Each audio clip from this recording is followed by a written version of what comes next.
Hey, Don. Don. It is your fault.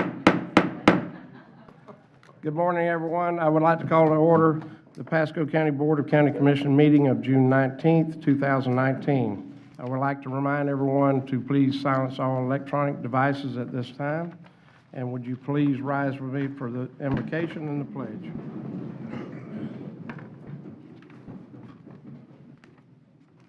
Please bow your heads. O merciful Creator, your hand is open wide to satisfy the needs of every living creature. Make us thankful for your loving providence and grant that we, remembering the account that we must one day give, may be faithful stewards of your good gifts. Amen. Amen. I pledge allegiance to the flag of the United States of America and to the republic for which it stands, one nation, under God, indivisible, with liberty and justice for all. Madam Clerk, please call the roll. Thank you. District 2, Commissioner Moore. Here. District 3, Commissioner Starkey. She's here. District 4, Commissioner Wells. Here. District 5, Commissioner Mariano. Here. District 1, Chairman Oakley. Here. Thank you. Now's the time for public comment. Citizens are given an opportunity to comment on any item coming before the board during this public comment section. The board also takes public comment on items placed on the future board agenda and other business under their purview. Public comment of public hearing items are taken during those individual public hearings beginning at 1:30 p.m. Individuals speaking during public comment will be given 3 minutes to speak. After stating your name and address for the clerk, the timer will start located on the podium and a countdown. After 2 minutes, one beep will sound and the light on the timer will change from green to yellow, letting you know that you have 1 minute remaining. After the time is up, 2 beeps will sound and the light on the timer will change from yellow to red, indicating 3 minutes are up and you should close your comments. Okay, we have a public hearing sheet. We have 5 people signed up to speak. Dan Moore, Bill Skaggs, and then Bob Hutchinson in that order to begin with. Is Mr. Moore here? Thank you.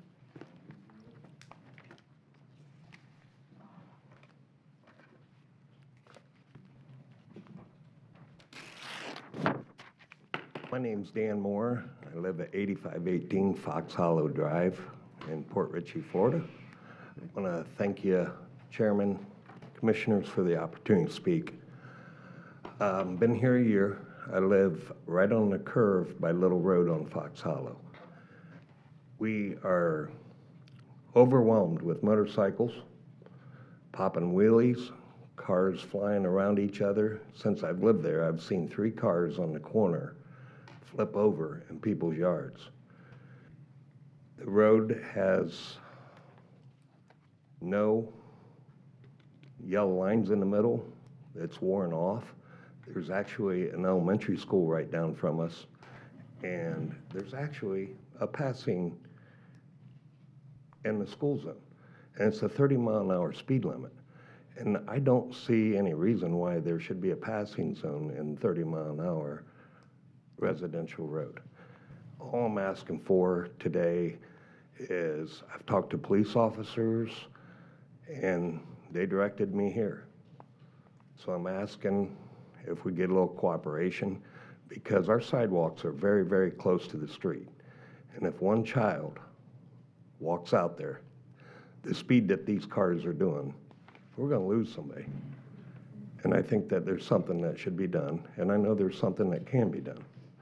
I appreciate your time today, and thank you. Thank you for Sir, your comments. if you could, I know Yes. Commissioner Mariano and myself, we both have that area. If you want to go in our office outside and get with the secretaries, we'll get those addressed and get traffic guys out there to address the striping and take a look at that today. So if you could just right outside the door to the left. Thank you. Is that? Next speaker is Bill Skaggs, and then followed by Bob Hutchinson, and then Alan Rose. If you want to go ahead and come forward, thank you.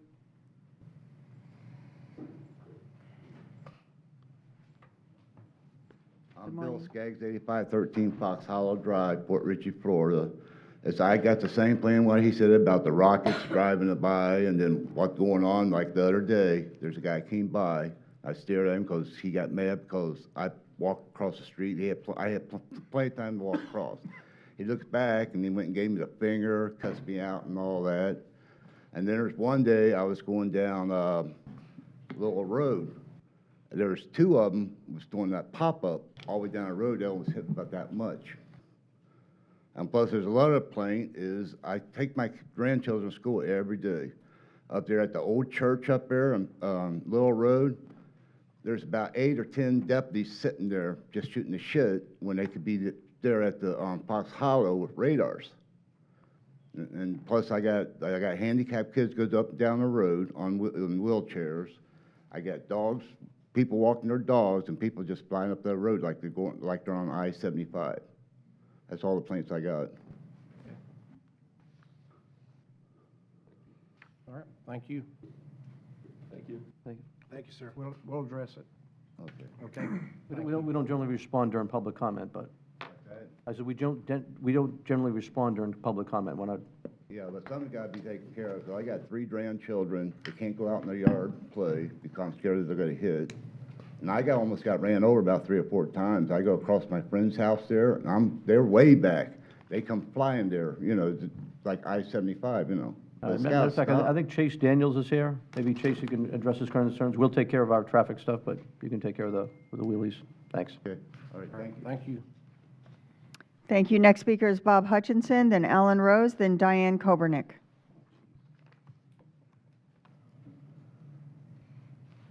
Morning, Mr. Chairman, members of the board. I also was a chairman of commissioners for 7 years up in New Hampshire, so it's not easy for me because I've sat up there, so I know what you folks are going through. Thank you, sir. Could I you state your address for the record? My Thank address you. is 8038 Fox Hollow Drive, Thank on you, the sir. corner of Marlington and Fox Hollow. I started a petition in March after I had 24 crashes in front of my home. The reason why we have these crashes, and it isn't all about the speed, that intersection is blind on one corner, which is coming south from Marlington Lane, Jasmine to Fox Hollow. There's a home on the left-hand corner. You cannot see past the home. We also have a fence that goes down along there. You can't see past the fence. There's also a huge oak tree that goes over the top of the road that cannot see that. I have pictures on my phone. But anyway, if you pull up to the stop sign, you're looking here. The road is 32 feet down in front of you to Fox Hollow. If you pull past there and put your head of your car on that road, your front end is now laying down the road from my house because somebody has already picked it off.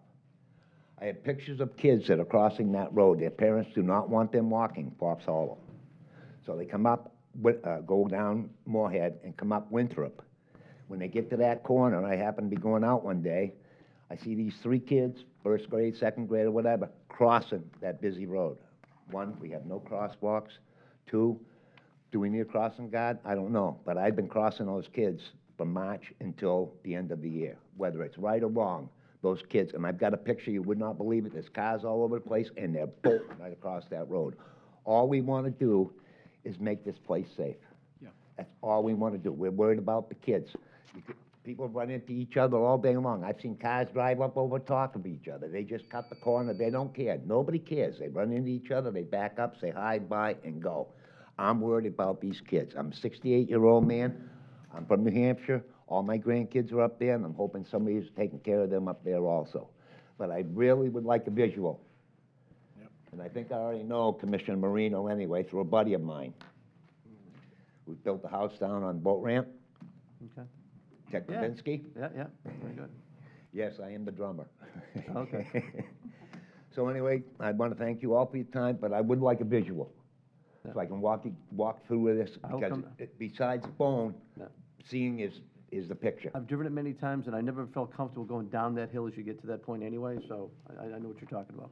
It's, you know, and like I And said, and my I hope, never noticed really the broken line, so I'll come down, if you would, when you talk to the receptionist, give all your information, and we'll get together. yes, sir. Thanks. Thank you both. All right. Have a Thank you great for your day. comments. Thank Yes, you. sir. The next speaker is Alan Rose, followed by Diane Kobernick. If anyone else wants to speak after that, you can form a line after Diane. Good morning. Forms for the record. Move to receive and file? Please. Second. Motion received and filed. I got a second. All Second. those in favor say aye. Aye. Aye. Yes, sir. Thank you.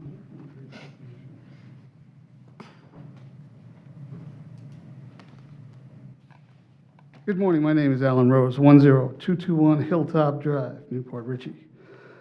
Today, I'm just coming to go over some things with you on the coastal barrier resource system that we have that we don't take advantage of. And this is a little, I know you all would recognize this, from 2014 when you sent out this invitation. It's been since this time that I've been coming to you and bringing you all the different things you were looking for harbors redevelopment. At that time, I brought you the 5 different economic engines that we could affect on our coast. Today, $250 million is what is available to Florida through the Coastal Barrier Resource System, our section of the Coastal Barrier Resource System. We're quadrant 4. There's 5 or 6 different quadrants. So we can attach to this and get funding. It'll fund all types of things. The roads that we continuously have problems with storm damage, where it comes up, percolates up, and throws it, there's money in this funding. And we're not talking just a few $1,000s. We're talking there's millions of dollars available for road funding that's storm damage. There's millions of dollars available for our coastal needs. You just have to go. You can attach these through FEMA.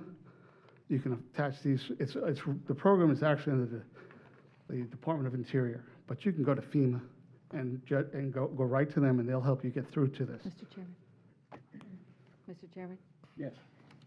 You know, Jack and I just took a class on funding for transportation, and I've been in other meetings where I've learned about funding opportunities that we don't take advantage of. So I would like to set an appointment with you and our federal lobbyist, and let's talk about what the possibilities are. Because if we don't ask, we're not going to get any of it. So if you go inside and speak to KB, my secretary, we'll set a meeting up with our federal lobbyist. Sure. Okay? And I appreciate you coming here over and over again, trying to get us to do something, and I'm going to try and act on it. Today's real thing is Cruise Lake. Cruise Lake, you're going to be doing recharging it with reclaimed water, and that is a great effort. I applaud that. That's the right thing to do. But for the drawdown on the millions of gallons of water that's drawn out of the aquifer up there, that's only going to make a dent. You need to have another source of fresh water. You have to percolate the reclaimed water and filter it in a different way. So it's still going to go there. It'll make a dent. This is where you can fill Cruise Lake every year. Every rainy season, you can top up Cruise Lake with this. This is Bear Creek. This is the flow of Bear Creek, and it's not even on rainy season. I went to our stormwater people, and I gave them this information, and I gave them a plan. That plan did not make it to me in my electronic means, so it's not here with this. But your stormwater people know how to do it. You can take this water and get it up to Cruise Lake very simply, and you can have an unlimited amount of water recharging that aquifer up there that's in dire need. So you have that, and I've included the usual, all the different parts I've brought to you before. You're welcome to use it. If you have any questions, I'm always available. Like I said, this was great. You got me started with this back in 2014, and I applaud all of your efforts. It's been wonderful. So I'll continue on and bring you what information I have. If it can make a difference, it's all for Pasco County. Thank you very much. Thank you. Thank you. Mr. Chairman, if I could? Yes, Jack. You know, with Mr. Rose's excitement and knowledge and enthusiasm for the county, especially for the coastal resources, I nominated him for the BP Restore Act Consortium Committee that we have. Excellent. So you're an alternate on it. So he's bound by sunshine law now. So I'm trying to direct him to go to Pam to go through it. This is okay to do in a public forum, but in a private meeting, if you're the alternate, then you get a sunshine thing.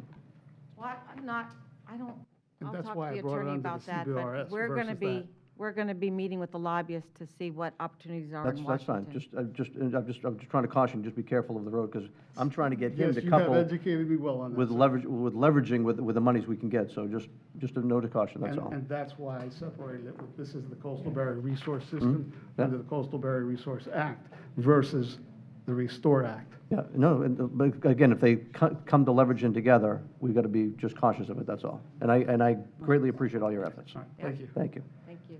All right, thank you. Diane Kobernick, if anyone else wants to speak after Ms. Kobernick, then please get in line. Thank you. Good morning. I come so often, you know me by Diane now. Sorry. I'm Diane Kobernick, 5001 South Shore. I am a Gulf Harbors United member. Commissioners, recently the April 2019 national foreclosure rates were released. Pasco County foreclosures jumped 112%.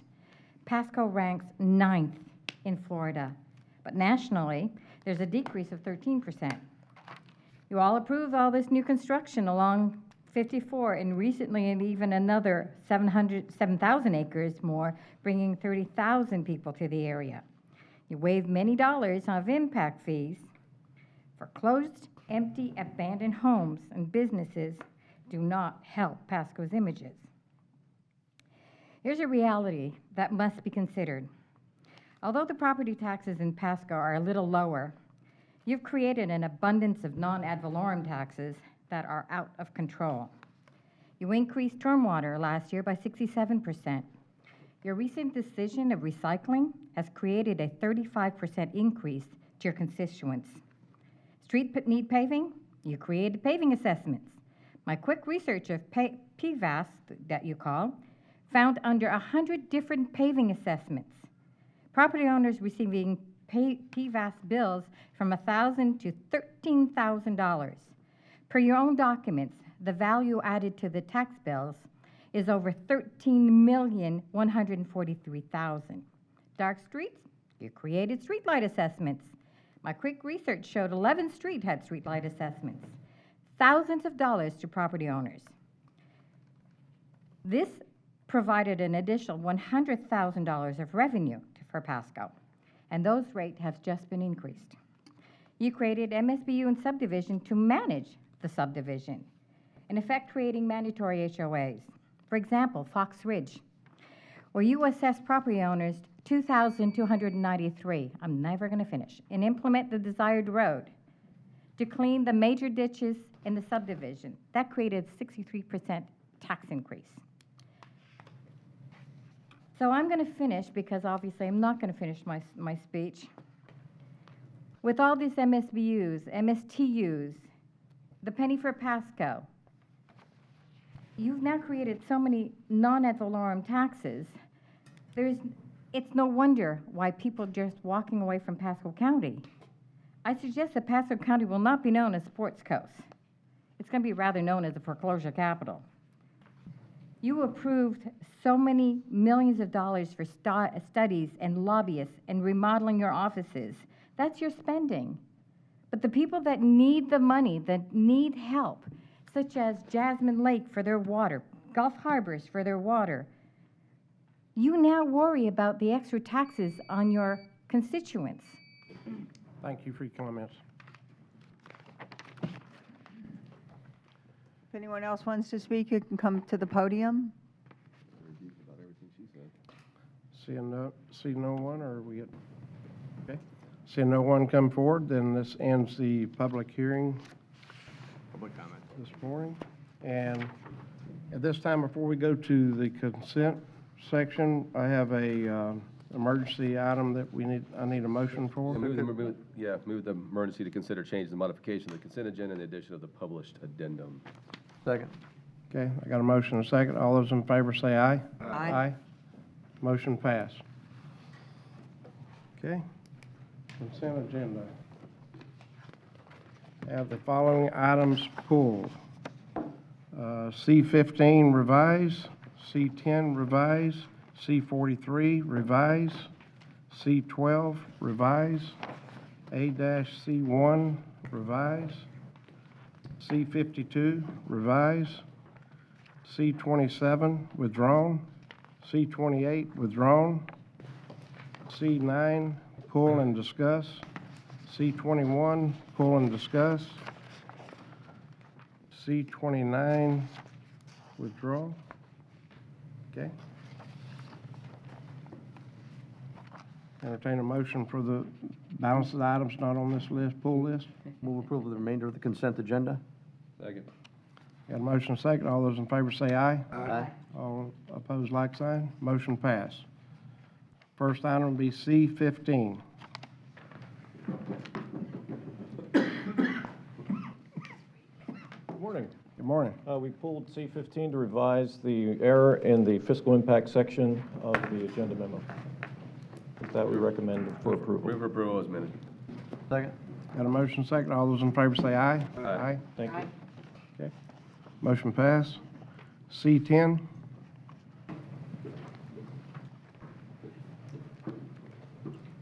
Good morning, Commissioners. Andrew Baxter, Facilities Management Director. Facilities Management Real Property and Planning Division asked to pull and revise C10 pursuant to the title company's request to add language to the deeds to incorporate Section 270.11 of Florida state statutes related to mineral rights. All the deeds have been revised and copies distributed accordingly. We recommend approval. Move for approval as revised. Second. Motion is second. All those in favor say aye. Aye. All opposed, like sign. Motion passed. C43. Good morning, Commissioners. Mike Shumate, Animal Services Director. C43 is pulled to add the correct, or revised to add the correct budget journal entry, and that's been included. Recommend approval. Move for approval as revised. Second. Have a motion and a second. All those in favor say aye. Aye. All opposed, like sign. Motion passed. C12.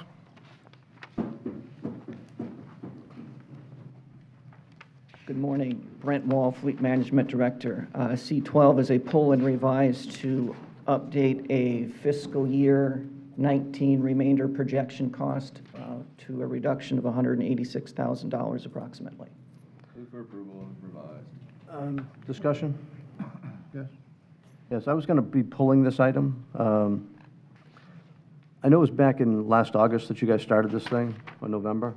And there was like a statement of introduction on tab A, there was no responses, or no scores. Location workload, no scores. Required forms, no scores. There was only 2 firms that were bidding on this, and my concern was, we looked at the first form that was on there. It didn't have any detailed pricing as far as what we're going to be paying compared to what we had been paying. I'm not doubting that we're going to save money. I think it's a good idea what we're doing.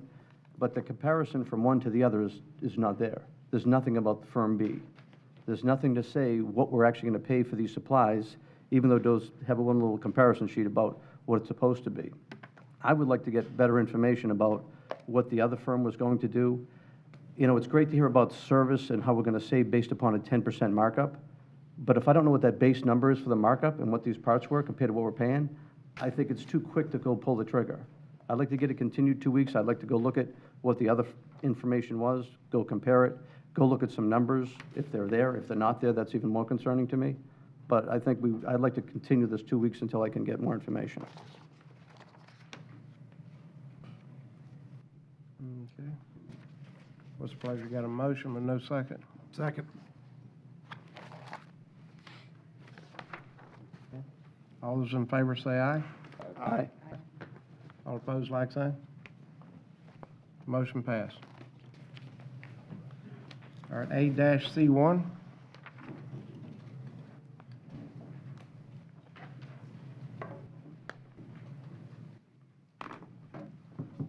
Good morning. Mike Cook, Pasco County Surveying and Mapping. There was on the memo, the second bond was incorrect. It's been fixed and recirculated. Suggest approval. Move approval of the noted change. Second. I got a motion and a second. All those in favor say aye. Aye. All opposed, like sign. Motion passed. Thank you. C-52.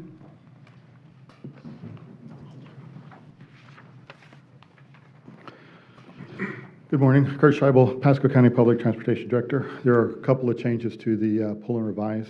The first one is we started the effective date on the contract and added that. The second one was we modified the compensation to move it to advanced payments for the month. Also, the performance guarantee, we modified the language to accept other forms of performance bonds. And then lastly, we had to delete one of the insurance things that was in there to make it more compatible. Move approval of noted changes? Second. Got a motion and a second. All those in favor say aye. Aye. All opposed, like sign. Motion passed. C27, C28, both were withdrawn. C9, That's me. pull and discuss. I have a constituent that also wants to do some landscaping improvements on his property, and it came to my attention that our ordinance requires a landscape architect, and I wonder if that is really necessary, because that really increases the cost. So I wonder if we might be able to adjust that to also include, professional landscape, whatever, what another word is, because I've used the guy from the Landscape Creations on Plath, and he's a professional, has been doing it for 30, 40 years, and he doesn't have an architect degree, and I don't know why you need an architect degree to plant some palm trees and some bushes. So I'd like to make it easier for our citizens to be able to landscape their property. Nectarios Pitos, the Planning and Development Department. The code, the Land Development Code, the provisions in the code do allow for alternatives to landscape architects. Oh, it does, because Yes. he came to me and said he couldn't proceed with the project because it required a landscaped architect. That's David Spezza on the 4 or 5 story building on 19. Yeah, my understanding is that there is an allowance for an alternative to a landscape architect. You can have, I forget the exact term. There you Like go. a nurseryman is what's referred to in the state statute. A professional or, Well, there's a reference in the state statute, landscape architect or nurseryman. okay. So well, whatever that, I don't think that is, our staff may not be relaying that to everyone who's applying. So let's make sure that that's getting down the, Yeah, down. so there is an alternative available. Okay. We can talk to him if you'd like. Yeah, please Will do. you'll Move let him approval? know? You're going to let him know? I'll second with more discussion. Yes. Mr. Chairman, I've had the same discussion as well with other folks being stuck at that landscape architect thing, so that drives up the cost quite a bit as well. I want to see a lot of flexibility. If someone's in the professional industry, whether it be a landscaper or whatever, it's planting plants, as long as they fit the plans that we have and what's approved, we should be able to let this go through rather than those requirements. So if you could let your whole staff know, that would be just what we want to have. Just reiterate that they don't have to use an architect. Well, they have to use whatever the code requires, or you need to do an amendment to the land development. But he said it doesn't have to be an architect. Must be written in the code now. Is he- where is they can he use wrong? architect. Are you I'm looking at it? I'm not saying that he's wrong. What I'm saying is, what I'm hearing from the commission is anyone who deals with plants, that there is a specific criteria in the code. If they meet that criteria, they should be able to go forward. Okay. If the board wants it more liberal than that, you're going to have to amend the code. Right, because many times when you use, say, someone like Landscape Creations or others, they will do the plan for free if you use their plants. And I think we just want to encourage that as much as possible, to get more in the ground. Mr. Chairman? Yes. So you stated that, quote, a nurseryman? Yes. Is it, yeah, so it's a worker in or owner of a plant or tree nursery. So that means any worker at a plant or tree nursery would be sufficient? It would be according to what the state statute identifies for nurseryman. Well, that's what yeah, I'm there looking at is a state statute that requires a certain level of expertise for submitting plans to us for review. And I think, So I guess we need to figure out what the state statute considers their definition of a nurseryman, but I'm looking at the definition. It says a worker in or owner of a plant or tree nursery. Yeah, I would like someone to get that to us. we will. And then we'll see if we need to tweak that a little bit. Will do. And with that, I'd move approval. Second. Second. Got a motion and a second. All those in favor say aye. Aye. All opposed, like sign. Motion passed. C21, That's me too. I believe, yeah. That's you too? Yep. Okay. So, in working with Sam and others on landscaping some of our trails, it's come to my attention that we are using the Tree Mitigation Trust Fund, and I'm confused because when I look at all the materials on US 19, I see F.dot grant, F.dot grant, F.dot grant, but then I was shown an email where we're taking hundreds of thousands of dollars of the Tree Mitigation Trust Fund. So when did that happen, and I don't think the board's approved that. so why is it being reserved? I think that was a proposal. I don't know what the funding is for I, this specific contract. It's from an email from, I think, Deborah Boldock or Margaret that I've seen in the email chains that of taking about half of the Seen $400,000 out of the tree mitigation. I've seen that email. I do not think that has been reviewed and approved by the board, which would have to review and approve that as a budget amendment. Okay. So I think, just to offer a suggestion on this here, what's coming before you today is to approve the design for additional Phase 3. That's budgeted and approved. The $1 million grant we're going to receive from FDOT for the landscaping, when we get closer to actually going into construction phase, we'll come back before the board with different funding alternatives. And at that point, we can look at the tree mitigation or also other alternatives. So are we not staying within the budget from FDOT, or why are we raiding the Tree Mitigation Trust Fund? And I think that's something we're going to bring back before you. I think we have the $1 million grant that we're moving forward with. $1 million, right? Yes, yes, but on this particular phase, they're phasing it in. So on those sections, if it's above that cost, then we'll just have to have an alternative budget line item. And Well, if it, I look forward to that, Okay. seeing all that. we'll be glad to bring that But I back. just wanted to bring that up. Yeah, while Mr. we were Chairman? going through this. Thank you. Yes. And to back up Commissioner Starkey, I agree 100%. We get the state grant, we need to find a way to stay within what we've got. I don't want to use that, I mean, just like we use this business, if I get people up and down around this county that want to improve their business and use this landscaping grant, especially with making sure they don't need a landscape architect, I think there's going to be a lot more interaction to spruce up this county, so I don't want to take away from that fund, especially because we're taking over all the liability to maintain it.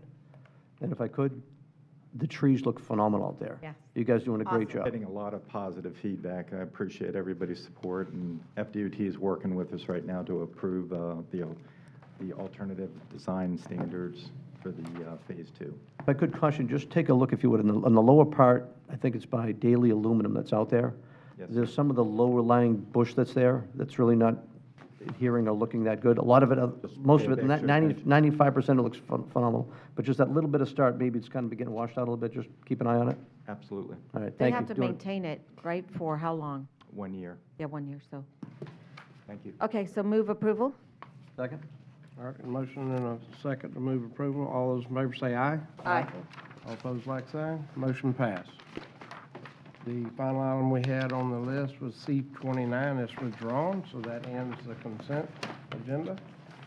We'll move forward to R1. Thank you, Mr. Chairman. Okay. So, I don't know if Adam wants to come up too, or he can be ready for questions if need be, but we need to appoint a new Tourism Development Council member. We have an opening, and one of the great things is that, if I'm not correct, many years ago, they had to do a lot of work to go out and find these individuals to join the TDC. Now we're getting a number of applicants that are actually coming to us. So that just shows what a great job the team is doing, in addition to, you know, the excitement around Pasco County tourism. So there was 5 applications that were submitted, and to be honest with you, there were great applications. A couple were from hotelers too, but I think we've kind of hit our limit on hotelers. Currently we don't need another hoteler to be on the board. So what I like to do is nominate Mike Bishop. He's with Big Storm Brewery, and I think all of you can. So all of you can agree how great a job Big Storm has done and how involved they are in the community, especially when it comes to tourism. And then we'll have an organization and a brand that's recognized not only in Pasco County but across the state of Florida They're growing by leaps and bounds, and we do not have a member that's doing anything even close to what we're doing. And tourism, breweries are actually a huge draw for tourism. And as we continue to bring more and more to the area, I think we definitely need a professional that can represent us on the board. So that's my motion. Obviously, I have a second, so. More discussion? Yes. And just for more discussion, I was looking at, and I'm sure all the others are good, and nothing wrong with your pick as well, but I was leaning to Kristen Tonkin, the Marina Manager of Sunset Landing. She's been very active. She's right on the coast, and I think it's, she would do a good job as well. She actually served on the Restore Committee with us as well. And I appreciate that. We do have somebody in that industry with Captain Wendy already. Right. So. But, yeah, I think that Mike will do a great job. He's on a safety town, and he went through Leadership Pasco. He went through our Citizens Academy, and he is really working hard to be a really, really valuable citizen in our community, and I think it'd be great on the tourism board. And again, great applicants. It's what's awesome is, again, now we have people to choose from.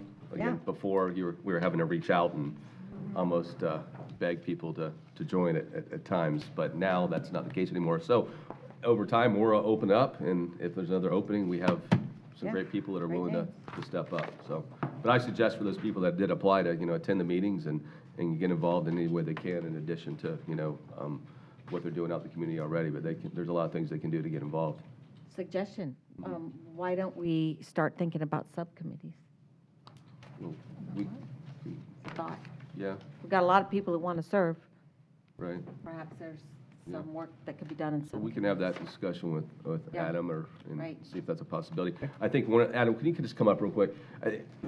As our brand grows, there's a lot of things that Adam and his team want to do, and some of these things, like you just mentioned, probably could come and play in the future because we're looking at a certain recognition or certification. So there's some things we'll probably need to add down the road. Hey, before you start, you want to go ahead and take care of the motion? Sure. And then- Okay, we have a motion on the floor and a There's a second. second. All those in favor say aye. Aye. Aye. All opposed, like sign. Okay, motion passed. All right, Adam. Thank you, Mr. Chairman. Yes, sir. Yes, sir, Commissioner Moore. We're looking at doing operations policies and procedures for the Tourist Development Council, as well as bylaws that our board has to follow, but also the Board of County Commissioners will approve. Yep. So as we grow, we continue to grow, we'll obviously want to add some people to the team. And, Yeah, yes, sir. Yeah. And Commissioner Starkey, I love the idea of subcommittees for marketing, promotional, advocacy, things that we do on a daily basis to have the community involved and supportive of those initiatives would be a great opportunity for us to get additional people involved in our programming. That'd be great.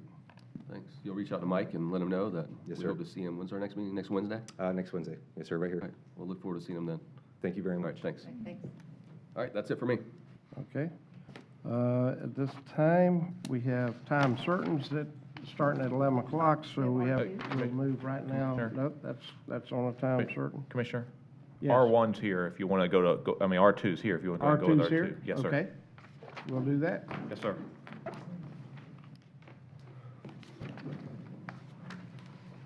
Good morning. Good morning. David Engel, Office of Economic Growth. Small and medium-sized businesses are the bedrock of the county economy. And AJ Power Sources, they're located on Land O'Lakes Boulevard, just north of Wisteria Loop, is part of the foundation. AJ's Power Source has been in the county since 1987. They are a high-technology company. They make power solutions for the military, commercial, medical, and industrial customers. They focus on LEDs, alternative, excuse me. Oh, sorry. They focus on alternative energy, custom solutions for their customers. They are expanding their business. They are creating 20 new positions in the county. The positions are 130% of the average county income. And the benefits to the county are significant. If the board were to entertain and approve a job creation incentive, for every dollar of the incentive, the economy gets back $7 in return. And we are making a approval recommendation and an authorization recommendation of the board to approve this job creation incentive. And Mr. James Vopel is here today, the CEO of the company, to address the board and tell you a little bit about his business. Okay, So is EDC. great.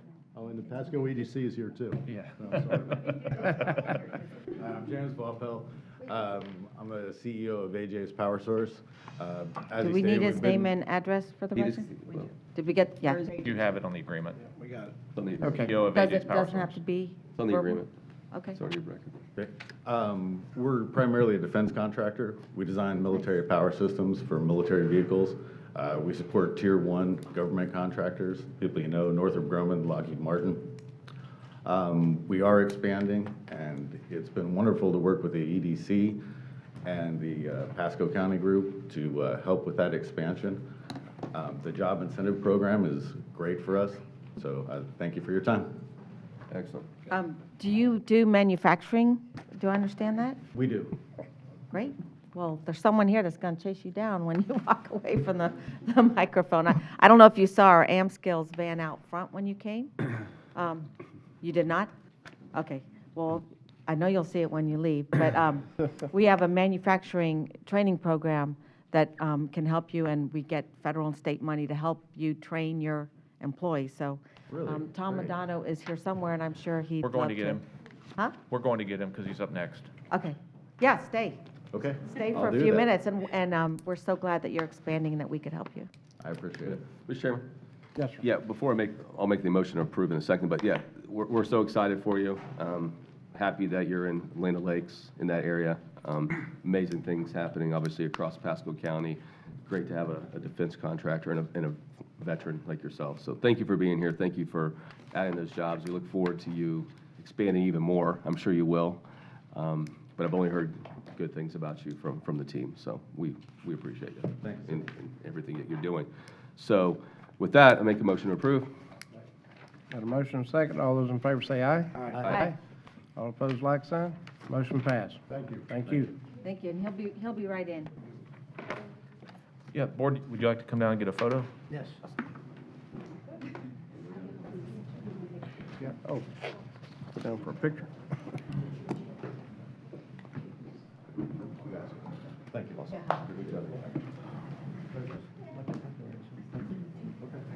Yeah, I like the expansion.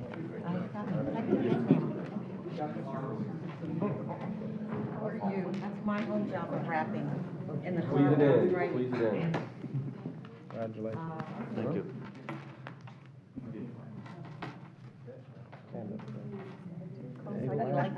Maybe your last. My turn.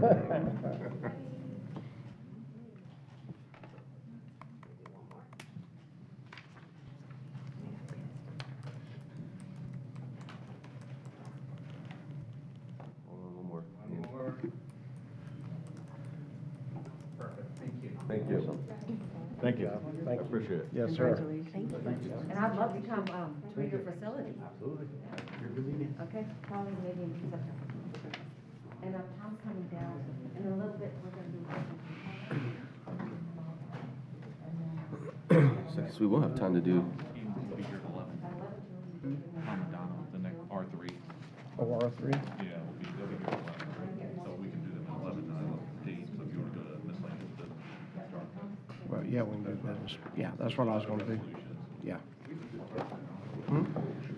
Who?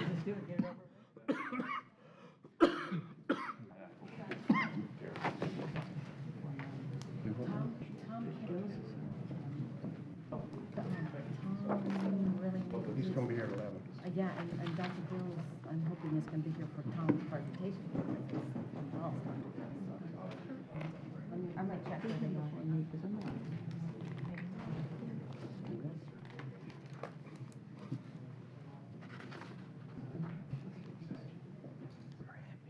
I am very happy. So, we've got a few minutes. So while we're waiting on 11 o'clock, we'll go ahead with old business. We'll start with Mr. Moore. great. Thank you, Mr. Chairman. A couple things. You know what, I just want to maybe have staff respond to some comments that were made earlier. I know a few weeks ago, we had a an update by staff that talked about home inventory in Pasco County, and from my understanding was we're still short on inventory for the demand. If I'm not correct, there's more demand than we have inventory at this time. Is that correct? That is correct. That obviously doesn't mean on the back end, people aren't having financial issues. Right, of course, that happens, but inventory-wise. And I think I recall the same news story, too. Yeah, so. Speak that comment. So, we wrote a letter to the Hillsborough County MPO, asking them to keep the I-275 expansion from MLK to Bears on their TIP. They did. It was 11-5 vote. So thanks to everybody on the commission for obviously writing that letter, and hopefully we'll see that project move forward. It can only be beneficial to our citizens in Pasco County. Secretary did a great job standing up for the process with that MPO. I took some time and watched the replay of that myself when he was speaking.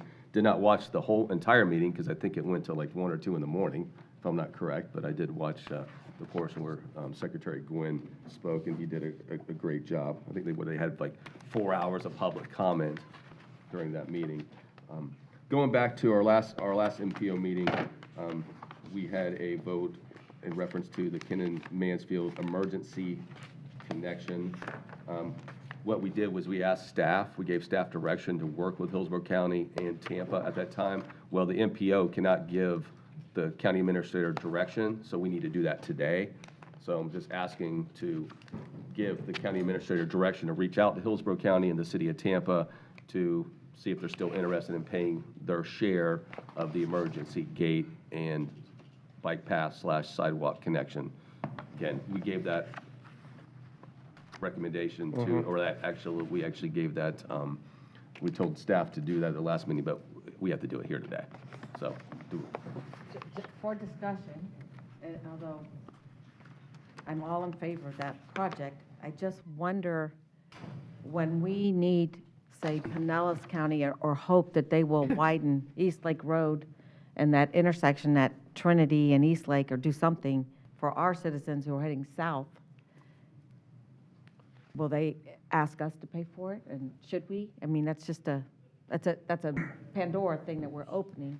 So no, it's not, because it was Hillsborough County and Tampa that wanted the emergency access. Okay. We're not asking for it. Okay. They I didn't want it. realize it was that way. Well, yeah, that's what we discussed at the MPO meeting. I didn't hear them say that they asked for it. I thought we all Well, wanted they're it. on the record many a times in the media of stating that, and they've stated it at their meetings. But we don't need it going down, it's just from. all them needing it. Well, Okay. I mean, I'm not saying it couldn't benefit, let's be honest, I mean, if there was a terrible catastrophe or emergency, I mean, there's a chance that, you know, our citizens, or our emergency vehicles could need to go the other way too. But it's been their concern, because don't forget, our fire rescue is covering that section of Hillsborough County for them right now. Right. So it's not the other way around. Now, they do help each other from time to time, which we appreciate. So again, we're being good neighbors by saying we're willing to pay a third of that, because it will be a benefit for all this, more so for them. But at the same time, that's why I think it's appropriate that we go in for a third, Pasco, Hillsborough, Tampa. All right. Is that a motion? Do I need a motion? I think it's just giving direction, but if we need a Do we motion. need a we can have motion for that, or is that just direction? I think it's just direction from the board, and everybody nod their heads I if think they're okay with it. I think I'm getting direction from the board to go ahead and work on that. I we're all don't in necessarily favor need, of I don't need a emergency motion for that, services, as long as everybody's in agreement with that, I'm good. Yeah. So, thank you. Thank you, Commissioner. Thank you. I think many of you know that we approved today, it was C44 on our agenda, the Human Services Liaison position, and work with the Sheriff's Office to help get people looped into the services and needs for the homeless, mental health calls, et cetera. I think it's a great thing that we're doing. Kathy, commend your team for working with the Sheriff's Office on this, but it's only going to be beneficial, obviously, to the entire community, entire county. So, and then Chase, you know, good job on your side in the Sheriff's Office. So, thank you all for working together on that. Last thing, I don't want to bring it up, but I just think we maybe it's worth a little bit of discussion. I talked to Mr. Steinschneider about this. You know, we've seen in the media and the press, and then we hear from health departments across the state about the Hep A epidemic that's going on around throughout the state of Florida. Did have some questions, talked to Mr. Steinschneider about, is there any just to have the discussion, but if there's any possibility to ask that restaurants, local restaurants, or people that serve food to require Hep A shots for their employees, to see if that might be a good idea worth a discussion. But we can't even have the discussion because the state does not allow us, and Mr. Steinschneider, you can explain more, we're preempted, if I'm not correct, by the state on that. Under Chapter 509, the restaurant service establishments, the regulation of which is preempted to the state. Yeah. Interestingly, it's the same section of the statute that preempts short-term rentals, but. Yeah, so it would sit under the DBPR, I think, Department of Business Professional Regulation. So just, again, thought, we have some time up to this board. Is it something we might want to talk to some of our legislators about, of looking at that in Tallahassee? What can be done to, add additional safeguards when it comes to this epidemic to try to put a stop to it? Because thankfully, I know in Pasco that none of the food workers have actually passed it on to patrons. That has not happened yet. I double-checked with Mike Napier on that to make sure. But at the same time, if it happened, one is too many. Yeah. So. I think it's a good conversation to have with our legislators. Pardon me? I think it's a good conversation to have with our legislators. Yeah, again, unfortunately, there's nothing we can do, but I think it's worth a conversation. If you want to have them individually, or if we want to talk about it more down the road, let's give it some more thought. So, okay. And I think that is it for me. So, thank you. Okay. Ms. Starkey?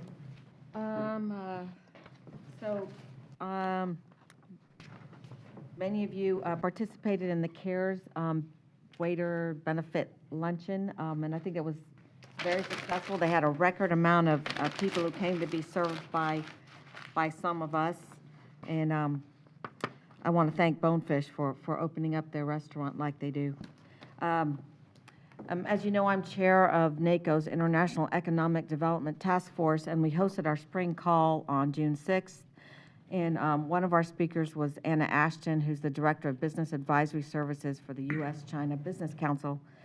And the other speaker was Commissioner Terrence Farrell from Chester County, PA, and you might know him from NACO. And it's pretty amazing what they've done with international economic development in China. And they now have a sister city over there, and they have businesses from Pennsylvania going over and starting in China, and Chinese businesses and investments happening in their community. And I think just we should really pay attention to the opportunities that we have to engage with countries around the world and help our businesses expand. So we need to work on scheduling another session on growing global and helping our local businesses learn how to do business in other countries. So I'll be working with the PEDC and our staff on getting something like that going. We hosted the TMA leadership group here on June 7th at the Hilton Garden Inn. And so let me introduce to you Neely McKee. She is the daughter of Leah Rosario, who is, what's your mom's title there? Director of Sales. She's Director of Sales, but her mom has graciously opened up the Hilton Garden Inn at North Point for county business. So they donated to us the room for the meeting, and we'll be also having our CCC meeting there. Let's see, when is that date? We'll be having the CCC meeting there. I can't remember when it is, but it's coming up. So we want to thank them for their generosity, and you are going to be shadowing me all day. And today's a special day, so I hope you have a wonderful time here. We feel for? Let's see. So we had a Tampa Bay Water meeting that was, again, like contentious. Those meetings are really something. We don't have a resolution yet on the TAP project, but think we continue to dig away at it a little bit. The board had the attorney who helped write the Tampa Bay Water interlocal agreement come from Gainesville, Mr. Nickerson, to meet with our county attorneys to go over the questions surrounding Tampa's desire to become self-source all their water. So the drama continues, right? Fireworks back and forth. And I think that's all. They pulled it. I'm going to see if there's anything else on here. They pulled the TAP project while we were there. Well, they pulled the TAP funding. We had offered to fund $1.6 million, Tampa Bay Water did, if the legislature did not fund it. But stupidly, when we said we would fund it, why would the legislature fund it? So they should never have asked for that. We shouldn't have done that until after the legislative session was over. So, so they're not stopping the TAP project. They just may not go for Tampa Bay Water money as they work towards their 60% design. So they haven't pulled the project, yeah. Oh, they haven't done it all. Just the funding from us and the strings that came with it. So we'll see what happens there. Okay, I think that's it for me. Okay. Mr. Wells? I do not, but I just wanted to bring up, and it's in Commissioner Starkey's district, but the Restore Act for the Key Vista shoreline stabilization is very exciting, especially with the kayakers. I know there's some family friends that can't even put in there just because it's dangerous, and so it's going to be nice to see that come to fruition. I know it's a multi-year deal, but it's pretty neat. So, Commissioner Wells, we tried to go in there with our little jet boat, which is like a glorified wave runner, and we freaked out and turned around. No, it's definitely washed out. So how they get out in a boat is, I don't know how they do it. There's a lot of big boats back there that can't get out. Yeah, they can't get out. They're stuck in there. So, anyhow. But unfortunately, that's going to be a year and a half away with all the way government works. That's all, Chairman. Thank you. Okay. Mr. Chairman? Yes. And I apologize, because this is really a question for maybe the three commissioners that that work with FAC may know, and I should have asked this earlier. Pinellas County, for any of you, Pinellas County said they lowered their dues, FAC lowered their dues. Are they lowering our dues too? Do we know? I think they lowered them by like $4,000. I think I see reduction. A reduction, Yeah. Lowered, reduction, yeah. They did like a reclassification, I believe. So are ours going down Actually, too? ours may not, because I think Pinellas might have like stabilized. We might have went higher, Okay. so. I don't, My recollection is This is that on FAC population. dues are based on your population. Population. So if We might have went Pinellas up. lost population, that would cause their, Pinellas lost population. well, if that's, if that's They're all the coming to case. Pasco because they love it. We're such a great county. Yeah, compared to the work state here, too. average, they're not growing as fast. Yeah. I was just curious if anybody knew. I was hoping. they that- showed the chart. I Yeah, don't I've have got the that. data. It wasn't much of a change for us. We might have No. gone up a little bit now that you mention it, but it was, the budget was stable. Yeah. But as we grow, Okay. it does that. It's Yeah, I was We'll just get curious that. why We'll get you- Pinellas went down $4,000, so. We'll get you the dues. Thanks. Okay. Yeah, we'll get you that. Mr. Mariano? You know, I'm glad to see we're talking about mental health in a good way. I've mentioned before when we had passed the referendum as far as looking at what Charlotte County's doing, as far as keeping people out of the jails with mental health. They built a hospital next to it. And I think at some point, I know I've talked to staff and about going down there, taking a look at that operation. It may be good to talk to the Charlotte County Commissioners. I've even talked to them where they could even come up and do a presentation for us to show what they've did and how it's working for them. If that's willing to the board, I think as we're taking these steps, probably the right time to go do it. That'd be So if awesome. you want, I can reach out and get a presentation. Okay. And I'd like to say we did very well with the Gulf Consortium Committee. For years, we've been working on Pot 1 money, which we had done the first allocation, Pot 3 money. That allocation has now been stabilized with the State Expenditure Fund. And, you know, Curtis Franklin's in the audience. I see you back there, Curtis. Was just a leader in that organization every step of the way as far as staying ahead, helping with other staff members figure out what to go do. And we were like the first ones to submit, I think with Hernando County for Pot 1 money. Pot 3 money, we're in the first round of funds as well. Over the next 13 years, we're going to get about $4.5 million a year. And the way it was structured was we wanted to get all the projects we could get done that were ready to go to get them done to help the Gulf right away. Well, because of our staff, Curtis and now Pam Lynch and company, because we're making that move forward, we actually applied for $5 million worth of funding, so more than the first 4 years' worth. And one commissioner questioned it, discussion ensued, and staff said, well, look, we want to get these things done. It won't affect everybody else in a big way, because by the time they're ready to do their projects, it'd probably time out well. So all the other commissioners, when we talked about all the other discussion between administrative and attorneys' fees, et cetera, to make sure we put the money toward the projects, I asked the question to the membership. I says, look, I'm so proud of this organization for 23 counties to do something no one else has ever done, to put this forward. I don't want to overstep by asking for $5 million. If you'd rather have me ask for $4.5 million to stay in line, I'd be willing to do that, but we are ready to go. And every single commissioner said, no, give Pasco the $5 million. Even the gentleman asked the question said, look, I just wanted to make sure we're going to be okay with all the projects.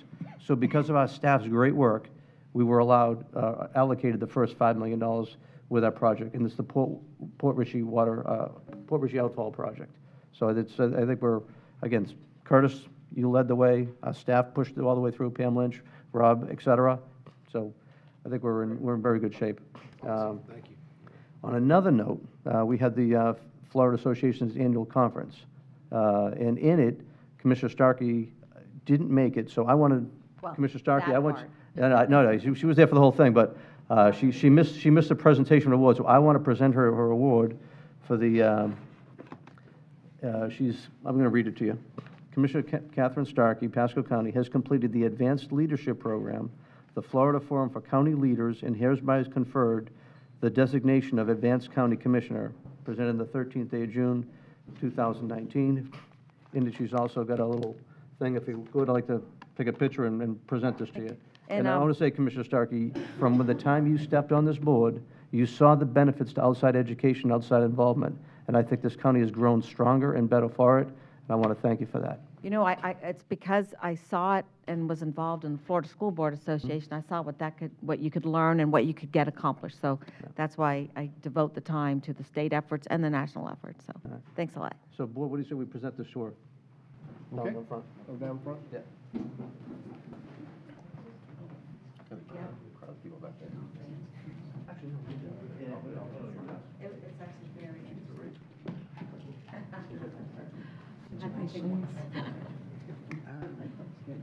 Oh, you do? You want one? This is like Tiffany blue. Oh, it is Tiffany blue. Is that considered Tiffany blue? This is. Oh, that is. That is Tiffany blue. So, and now I can hide my finger. What did you do? I have something really sexy called an infected hangnail.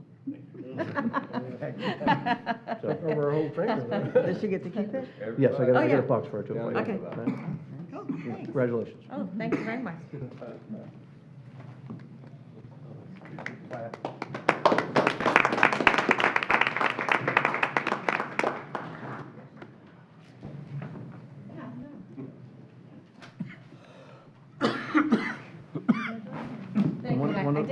I didn't mention it, but I was also won the Presidential Advocate Award, and I think you won one as Yes, well. yes. Yeah, so congratulations to you, too. Thank you.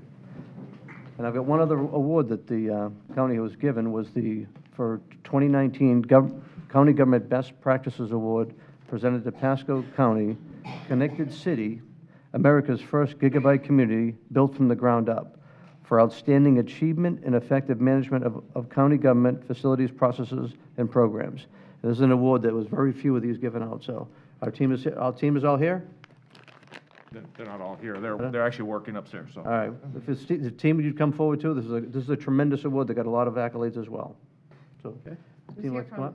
Yeah, Here it can. planning And David was part of that. David. I'm sorry, David, you get. Okay. Dan, you should probably David had go up something to too. do with that. Okay. I know you hate it, but I'm making. But did all the work upstairs working. Oh, that's pretty cool. Okay. Figure out how to open it. Oh, very nice. Should have Is a, that from Tiffany? yep. Does that say Tiffany? Ernie didn't make it, though. Terry can hold it. Why don't you guys both hold it? You guys see right side, you both hold it, how's that? Yeah, 10,000 steps by the end of the day. It's old news now. That's what I was doing. But, man, you gotta get in there. Short timer, come on up here, short timer. Here, get up there. Short timer, come on. Here, let me come. I can stand like this.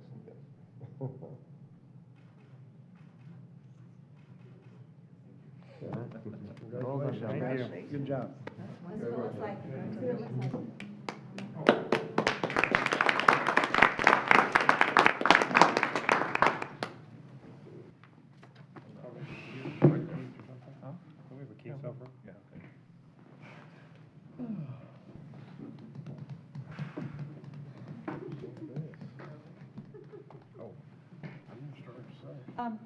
Can I ask Commissioner Mariano? Because we have plenty of time. Tom doesn't go till 11:30. Were you? No, he's 11:15, ma'am, and we have two others behind that. But he has so- to wait for Dr. Gills, who, my understanding, will be here in just a few minutes. Did you attend the Opportunity Zone breakout at FAC?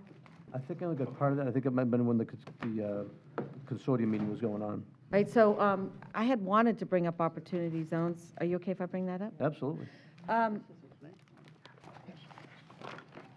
Jack and I have, I think at NACO, we attended a session on Opportunity Zones, and I had some folks talk to me about their hopes to do a project in one, and I just want to be really confident that we are jumping on that wagon as hard and as fast as we can. We learned in Washington about a woman who used to be at DEO under Sissy. I think her name was Erin. Erin, do you remember her name? Sounds familiar. I think her name is Erin, and it's funny because when I was telling these folks, and I can't even remember who it was right now, that the county submitted like 13 zones, opportunity zones, and none of ours were selected. There were other people's selections were picked. They said that this woman, had a lot to do with that because we don't know how those other zones, who pushed those other zones, and what projects are in those zones. So I want to suggest that we maybe look at bringing Erin in, which was recommended to us at that session in Washington, and just see, she is a consultant, but let's take a first go round and see if we can find out what's going on here and if we can do even more than we're doing, because the window is short, and the amount of projects there aren't a ton of projects out there either, so you kind of have to really be aggressive. This is what I'm being told, to go out and get some of these opportunities in the Opportunity Zone, and I know David has done some great work in the zones, but I just don't think we're doing enough.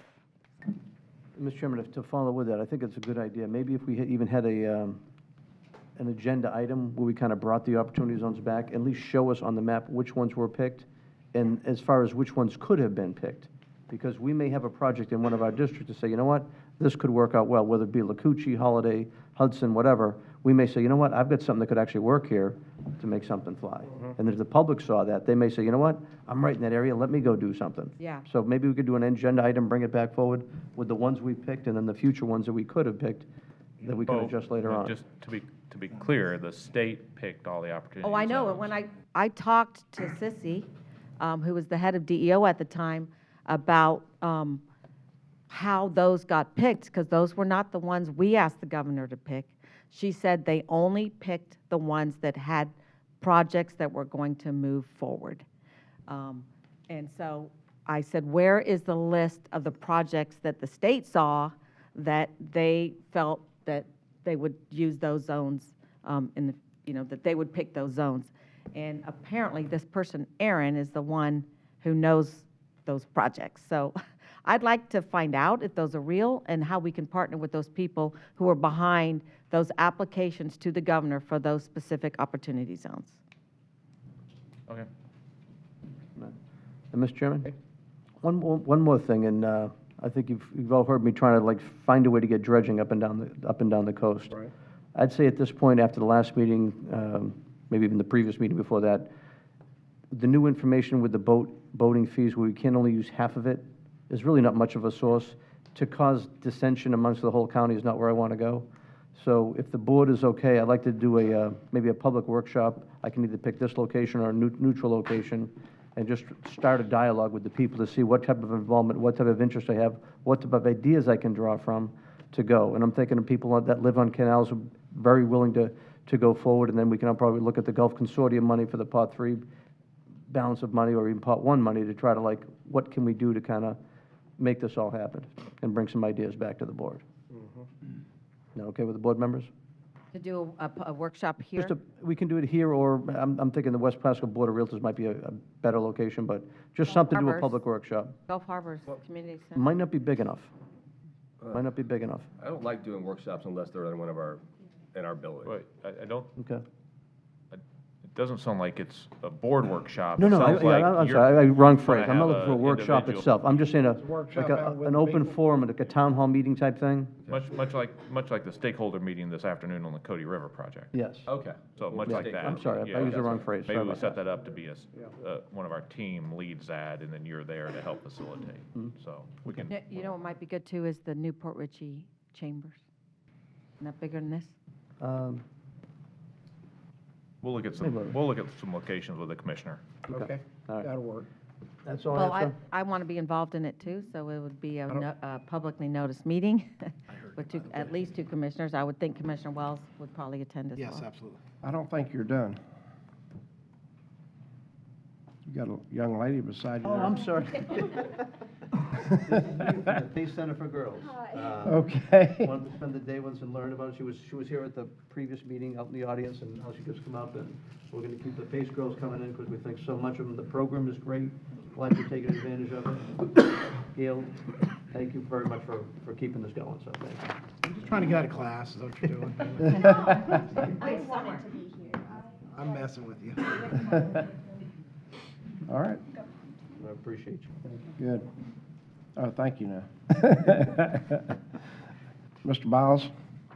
If R3 is here and ready to go, we can go do that. Okay. Well, Dr. Gills is kind of a part of that presentation. It's his project, so we think he'll be here momentarily.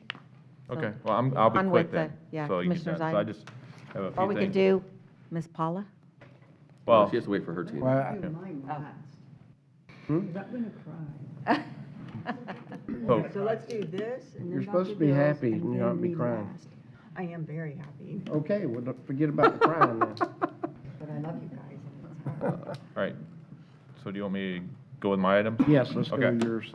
So I just mentioned it, but as a reminder, there's a Cody River Trail Underpass feasibility study workshop this afternoon. It's the Port Richey Council Chambers, and from 4 to 7. So, and Development Services and Planning's leading that. And that's not discussion. very big. So anyway, that's this afternoon. Just want to let you aware of that.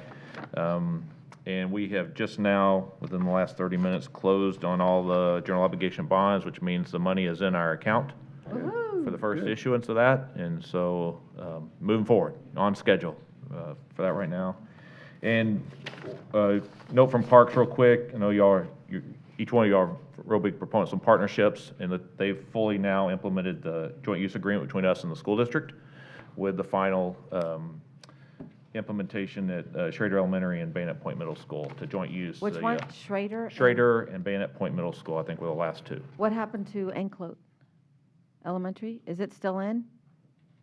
I'll have to get you an answer. I think Keith's, Who worked on it? we'll have to get you an answer, Commissioner. This is a joint use agreement to joint use of facilities, so. Yeah, I thought Enclote Elementary was one of them. Well, this is just the last two, so that Oh. doesn't mean the others haven't been implemented. So Okay, can there's we a whole get- list of them. We'll Yeah, get if you you the get us list. the whole list, Yep. that would be great. We will. Chairman? Yes. If I could, and, I know we've had the conversation, I know it's been something I've pushed, and I know Commissioner Starkey, because when I was a kid, you're able to go back to the schools and play ball and stuff, and are we able to up that number to get more of them together We with, have to voluntarily. We'll work with the school board. We'll talk. I would love to see all of them. them, Me like too. Hudson Elementary was one that, again, I went back to as a kid and was able to play out there, and now it's all high fenced, I'd love to see that get pushed a little quicker, so. You know, I was, after our last meeting, I was driving around Dade City, and if you drive by the, what is it, Pasco Middle, no fences. Playground's open to the community, right? We're And safe on the east side. Yeah, it's just, that's how it should be. I mean, that's how it used to be, and schools are safer when more people who care about them are around them. And if families were out there all weekend playing, no one would be breaking in because someone would be there watching it. So Yeah. when I was on the school board and I took a safety class after the shootings in Colorado, they told me that 4-foot fence does absolutely nothing but make it harder for kids to escape if there is an issue. Then they all have to funnel out of one area, and then they're easy picking. So I tried to get the school district to stop doing the fences, but it went the other way. So That's all I have. Good points. That's all you get? Mr. Steinsteiner? At FAC last week, I had a meeting with the Pinellas County Attorney to discuss the board's letter to them. They've gotten the message, but they're proceeding with the litigation. There is a concern by county attorney and board members that some of the broad language that was in the opinion would have implications beyond taxes. And so we said we'd continue to talk about where her board was going and whether there were opportunities for Pasco County to receive revenues from Pinellas County in lieu of their tax bills. And that's, their board hasn't made a decision on that, but that was one of the discussions we had, was a payment in lieu of taxes, like is sometimes done for a governmental, when a governmental entity acquires a private facility that had been paying taxes. But their main concern with it, more than anything else, is that the case could be, the opinion could be read to say that once out of the jurisdiction, the county has no sovereign immunity, even for personal injury cases, that sort of thing, which would have ramifications for us as well. But I'll keep the board informed as those discussions continue. Well, yeah, but there's still setting this precedent, which is alarming to me, that this could continue. Again, I mean, again, what's to stop another city or county from rolling in another one again, and not just purchasing some land, well, they're working their land and making revenue off it, but who's to say that, you know, again, we can't go in there and buy some beachfront property, and I'm being serious, you know, beachfront property, and not allow their citizens on it, and only allow Pasco County citizens, because we own it, and then not pay taxes on it. I mean, that's could happen. Not saying we would do that, but I mean, I'm using that as an example. Right. Just the precedent they're setting is ridiculous. I mean, pay your freaking taxes, just like everybody else does. And they're making $2 million a year off this property. Ridiculous. Mr. Attorney, why would they lose their sovereign immunity if they're paying taxes? The opinion that came out from the second DCA basically said that they lost their sovereign immunity out of county, and that's where that's where the opinion ended. Well, it should. And so the problem with that is you need to understand that is an implication for you all too. So when I first came on the board, Commissioner Schrader was working very hard to purchase that from Pinellas County. Is that, and there were commissioners on there that wanted that to happen. Some of those commissioners in Pinellas County didn't want to be owning property in another county. Is that something that this board wants to talk about? Can I, Mr. Chairman, can I answer that? Yes. So I watched their board meeting, and there was no interest in wanting to sell that property to Pasco County. If I'm not correct, the current chair mentioned that she had changed her mind and was having a conversation with another member that said, she said she agreed with him now that they shouldn't sell it. So it seems like there's no interest on their side to sell it. Again, I don't think we have $50 million just sitting around in a hole in the backyard to go buy a piece of property like that too. Pardon me? I think it's conservation. I don't think Well, it'd be 50 million. I think it would be. It's a large parcel. There was a number floating around before. Yeah. So if the parts that are generating the water are owned by Tampa Bay Water, is there concern owned to by hang Tampa on Bay to Water. it? Yeah, that's, Well, though, the land's not, if I'm not correct. are they hanging on to it in case Tampa Bay Water falls apart to be, it's not likely, I don't- that they have a water source? I don't know what why they hung on to it.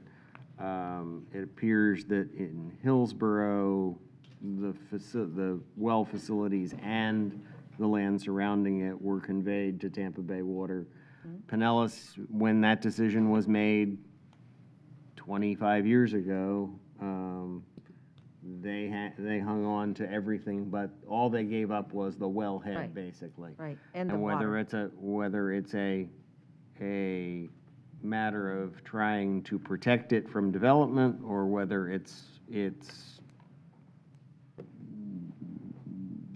they just hung on to it for their own reasons, that's, I have not didn't ask that question, and we didn't discuss that.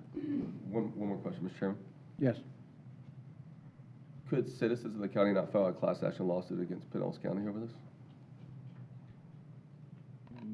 For what? For the tax dollars? No. They can't? No.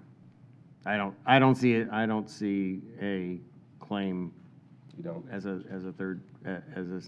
citizen, no. No, I think They're that, I think the property appraiser is the appropriate person. Well, yeah, we want to keep going. Yeah. Sure. Or the tax collector too could possibly Mr. Chairman? decide to jump in on that too. Mr. Mariano? I mean, logically, the way I look at it is you've got a county running a business in another county. Yep. They shouldn't have sovereign immunity if they're going to run a business. They Yep. should be insured, they should be paying revenue, and they should be paying taxes. Yeah. That's all I've got. You're not gonna get an opinion on that, but it is. I'm done now. Okay. It's a true business. They're running it. They're running a timber business. Madam Clerk? I just wanted to let you know, last October, I think, when I gave you the surplus funds, you agreed to give $25,000 to 4 organizations, and those are Sunrise of Pasco, Salvation Army, Domestic Violence Shelter, PACE, and the Volunteer Way. All of those checks were distributed, and they were shocked, but I want you to know that you're going to get that money back in prevention services that they perform.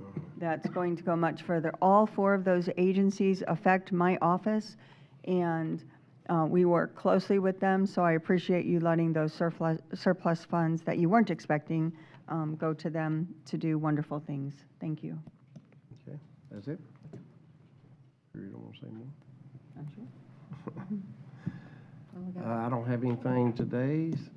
Is Dr. Yeo here? Nope. So you want to just break for 5 minutes? Yeah, we can take a 5-minute break. You can get me over with. They said he's almost here, so. Did Sean step outside? Yeah. Okay, I think, yeah, he should be here any moment, so. All your people are here? Okay, so we will take RS2. Who reads that? You did, AJ? So, yes, Nikki wanted to read the resolution. Okay. RS2 we did. Nikki's here. Come forward, Nikki. Oh, RS2, okay, yeah. RS2. If you would, to have the rest of the team come up with you, behind you. Oh, Be good.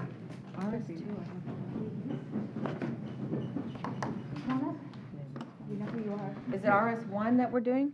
RS2. This is RS2. Okay, I think my book is not done right today. Okay. A resolution from the podium. By the Board of County Commissioners, Resolution number 19-187. It's going to read. All right.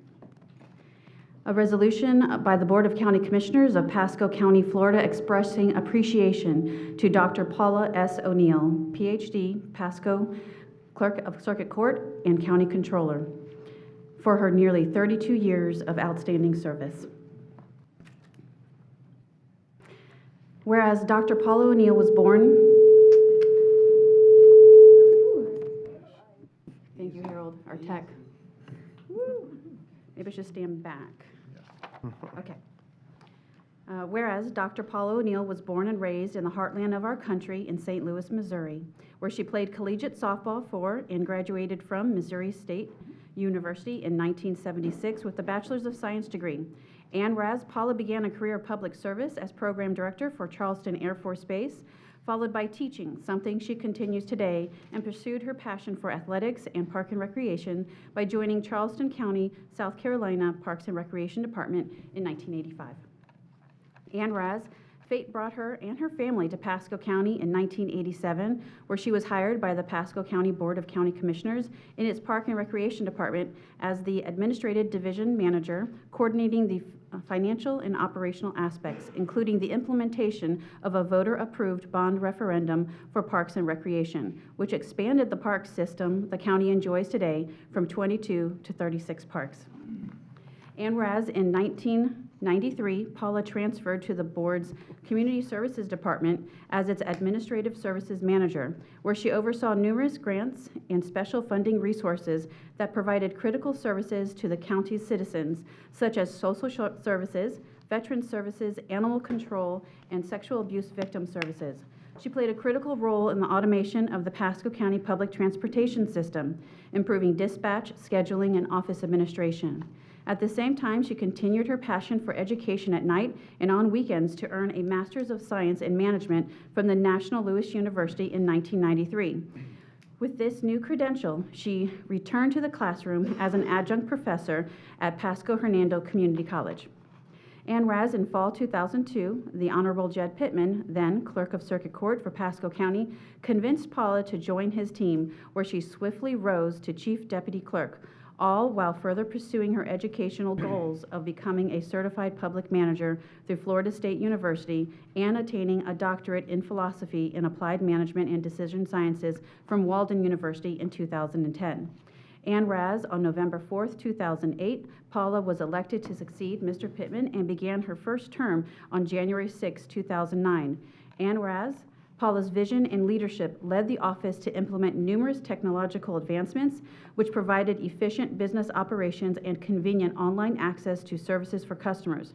Many legacy systems were replaced with modern technology, such as the replacement of a 1978 mainframe criminal justice information system with the Clericus case maintenance system, a new financial system, a new jury management system, the implementation of electronic filing and recording.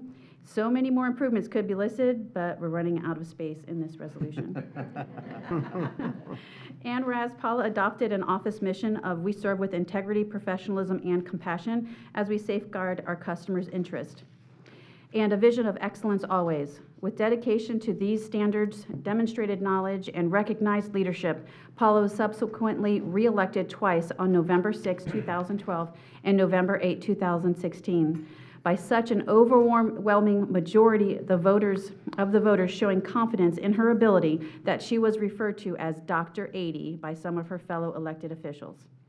And whereas throughout the time Paula worked in these positions, she further served the citizens of Pasco County and state through leadership of and active participation on numerous boards, committees, agencies, and organizations related to her official duties as clerk and controller, including the Florida Court Clerks and Controllers, where she served as president in fiscal year 2013 to 2014, the Florida Local Government Investment Trust Fund, the Florida Supreme Court, the Florida Clerks of Court Operation Corporation, and many, many others. And whereas, in addition to the organizations related to her official duties, Paula has been a tireless leader in community, civic, and not-for-profit organizations, serving to make Pasco County a better place to live and raise families, including the Central Florida Behavioral Health Network, Florida West Coast Credit Union, Regional Medical Center Bayonet Point, Pasco Homeless Coalition Advisory Board, College and School Advisory Boards, and again, many, many others. And whereas in 2010, Paula's compassionate spirit drove the creation of Clerks for a Cure, whose primary focus at its inception was fighting cancer. The not-for-profit raised nearly $100,000 for the American Cancer Society in its first 5 years, and has since diversified its focus to include additional support for other organizations working to improve the lives of others in our community. In a twist of fate, while spearheading Clerks for a Cure and volunteering for the American Cancer Society and its Making Strides Against Breast Cancer fundraising and awareness campaign, she found herself facing the life-changing challenges of fighting this cruel disease. Here, too, she courageously battled and became the cherished representative for Fight Like a Girl, chaired the Making Strides event while in treatment, and continued to fulfill her numerous responsibilities with the groups and organizations previously mentioned. She wrote a book titled Fighting Cancer Like a Girl on her experiences and feelings during this time. And while in retirement, will travel to share the message that there is hope for cancer patients. Okay. And whereas, wanting to do more for Pasco, Paula established the Juror Donation Program, where jurors can donate their service payment, as allowed by Florida statute, to the Guardian Ad Litem, Salvation Army Domestic Violence Shelter, and Sunrise of Pasco Domestic Violence Shelter. And since May of 2014, more than $70,000 has been donated to support these organizations. And whereas for her tireless service to our community, Paula received many recognitions and awards, such as Outstanding Public Administrator from the American Society for Public Administration, Outstanding Public Service Award from the West Pasco Chamber of Commerce. Almost there. How many pages is this? I think she was supposed to be crying. Sorry, Paula. Outstanding Government Service Award from the West Pasco Board of Realtors, Justice Award from the West Pasco Bar Association, Businesswoman of the Year from the Tampa Bay Business Journal, and again, many, many more. I practiced this, and I didn't cry. Okay.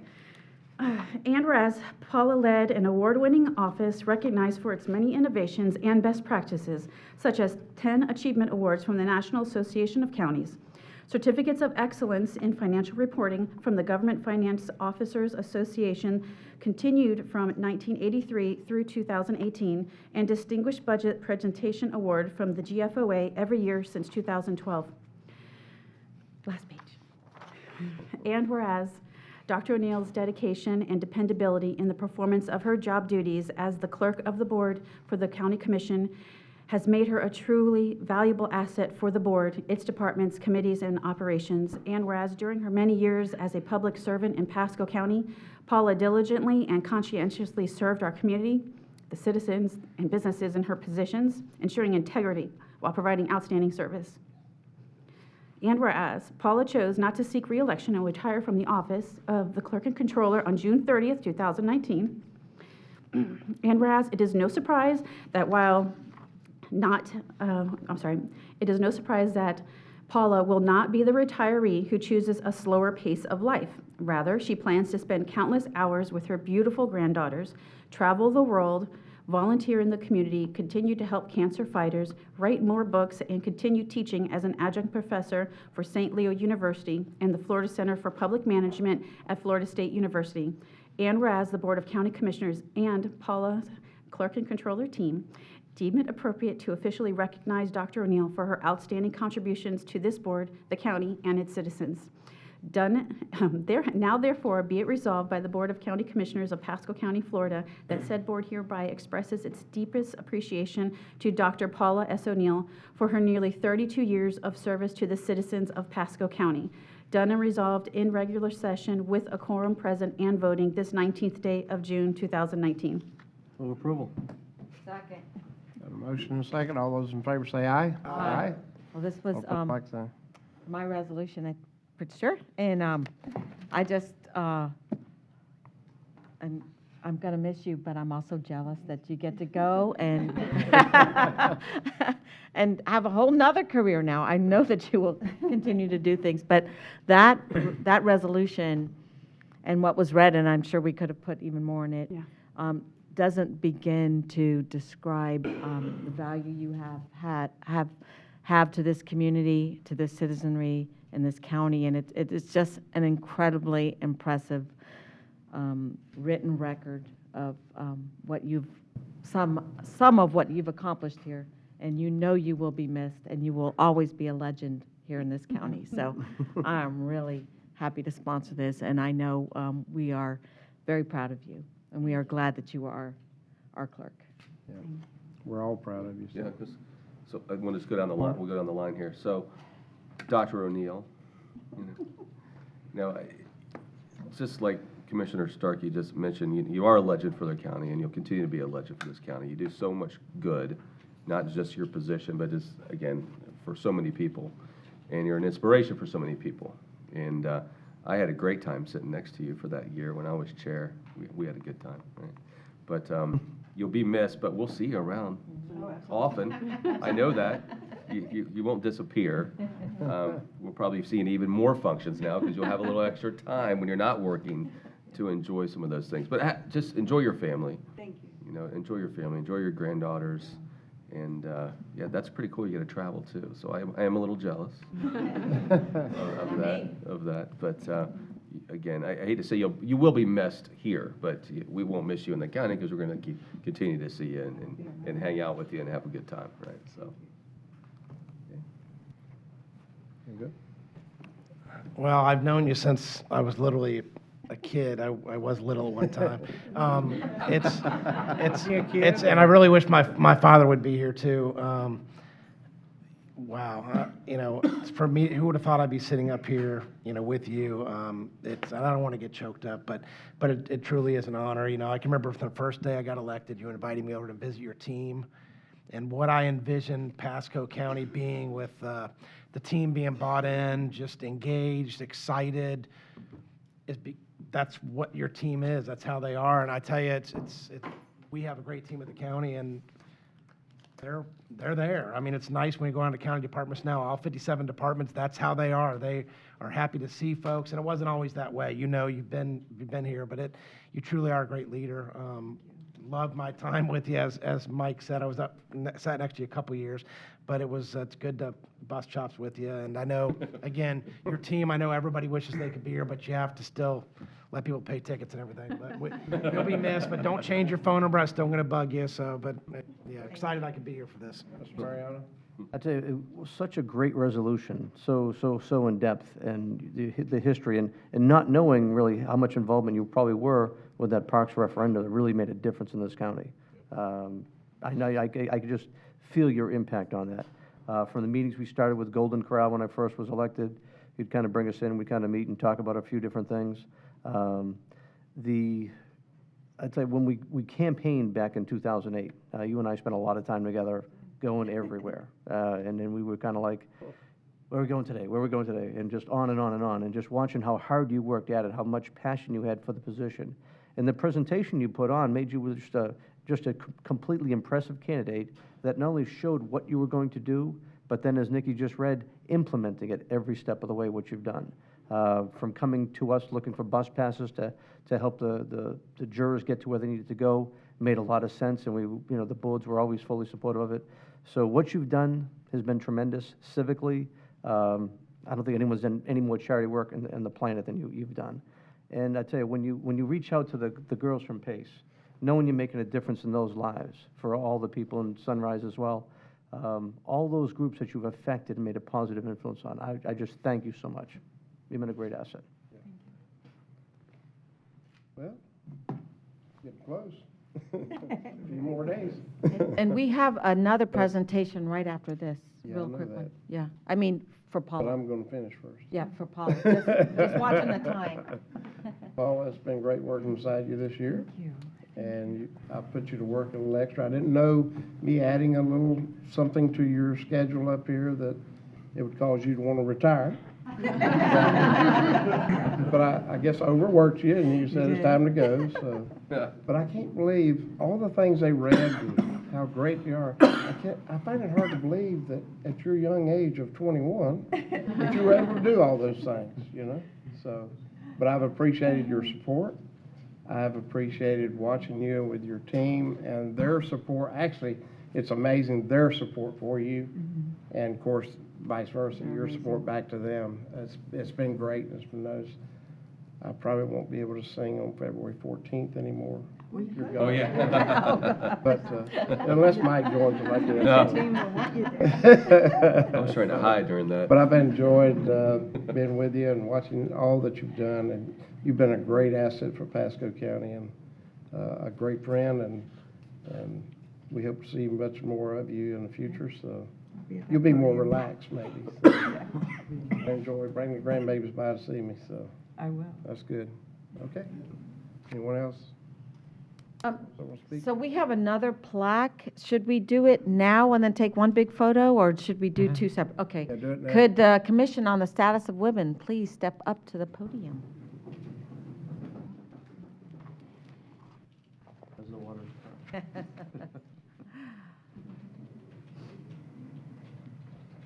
Well, hello. So I am the current chair for the Commission on the Status of Women, and I have some of our other members here. And we have a plaque to present to Paula from the Board of County Commissioners and the Pasco County Commission on the Status of Women. We honor Paula O'Neill, our Pasco County Clerk of Circuit Court, for 39 years of public service and many contributions to the welfare of women, children, and families in Pasco County. Congratulations and best wishes on your retirement, and we know we're still going to see you all the time. Thank you. Thank you very much. All right, well, we will come down. Oh, wait a minute. You want to say it from here? Yeah. I think Paula's that got a makes few sense. words for us. If you don't have to mind, go down there. I'll be choked up. But. So in 1987, when I came here, I moved here from Charleston. It was, I was 30 years old, and Saddlebrook moved my family here, and they showed us Clearwater and Tampa. So then when I got here, I'm like, well, where are all the parks? Where are the libraries? Because they didn't even show us Pasco. The enticement to move here was showing us other counties. And we lived in Westlake Chapel. We drove, I had to drive to Land O'Lakes or Zephyr Hills to get groceries. And what a change it is today. All the work that all the commissioners have done, all of you and the ones before you, and even all of the employees that I've worked with throughout all the years have worked so hard. And really, people say good enough for government work. That really doesn't hold water in Pasco because everybody works so hard. You can go to any of these government offices late, certainly my offices and the county offices, and people are working. They work hard. They love what they do, and they love the people who live here. So it's been so great. And I remember attending those Florida Retirement Service, FRS, Florida Retirement seminars and thinking, I'm not going to be here that long, but they made us go. So I'd go, like, all right, I'll be here a couple years, I guess. Then there's, something better, but there was never anything better than Pasco. I appreciate all the opportunities I've been given here. I could have never imagined the responsibility that I was given by all of you and the voters of Pasco and the trust. And I just want you to know, it's just my name on the door. You see the people who do the work right there. And I have an amazing team. You're not going to see a difference when a new clerk steps in and the governor hasn't made a decision at this point or an appointment. However, I anticipate that to be Nikki Alvarez-Soles, who read the resolution. And just so you know, if it's not done by June 30th, the chief judge will appoint Nikki in the interim. And you won't see a difference. The executive team is amazing. They're a dream team. Sorry. Darn. It's just been an honor to serve, and thank you. Thank you to all of my team. Thank you to all of you for your support, and please continue to support them, and I know you will. And thank you for, I love you guys, and I love Pasco.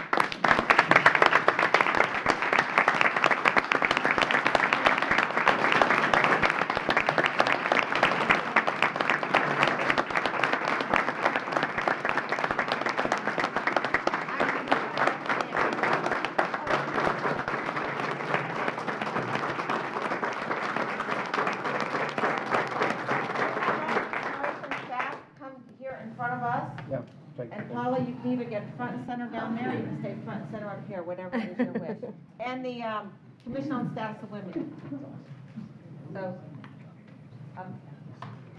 Paula, you want to hold your award and your plaque?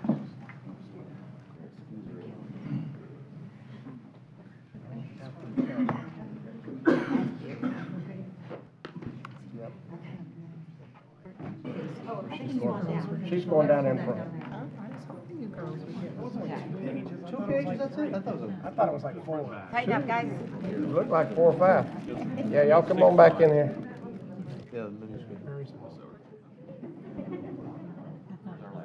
Where's that ladder? That ladder somewhere. Going to get it. Are they going to get it? Somebody's trying to. There's a tall person. Just get on the, get on Ralph's shoulders. If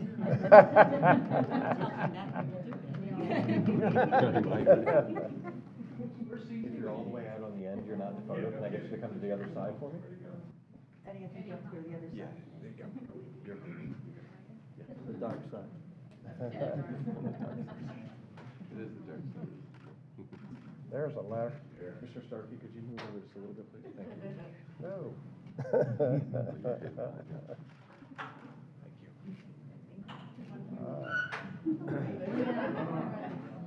Like the band field. I'm sure Manny. Tom, can you fix that one tile up there, too? Easy, easy. We do have a doctor in the house.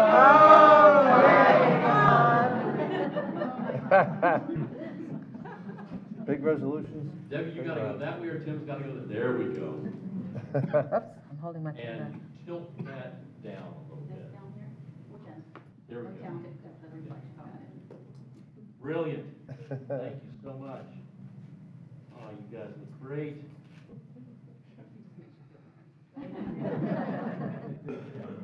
That's true. Probably be better if you take some lens cap off. All right, thank you very much.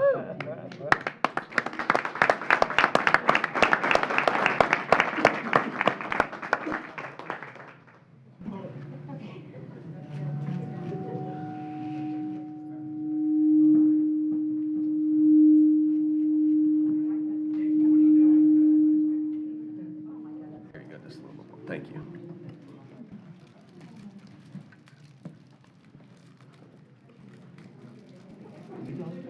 I appreciate it. That's very thoughtful of you. Which is R3. All right, at this time, we'll do R3.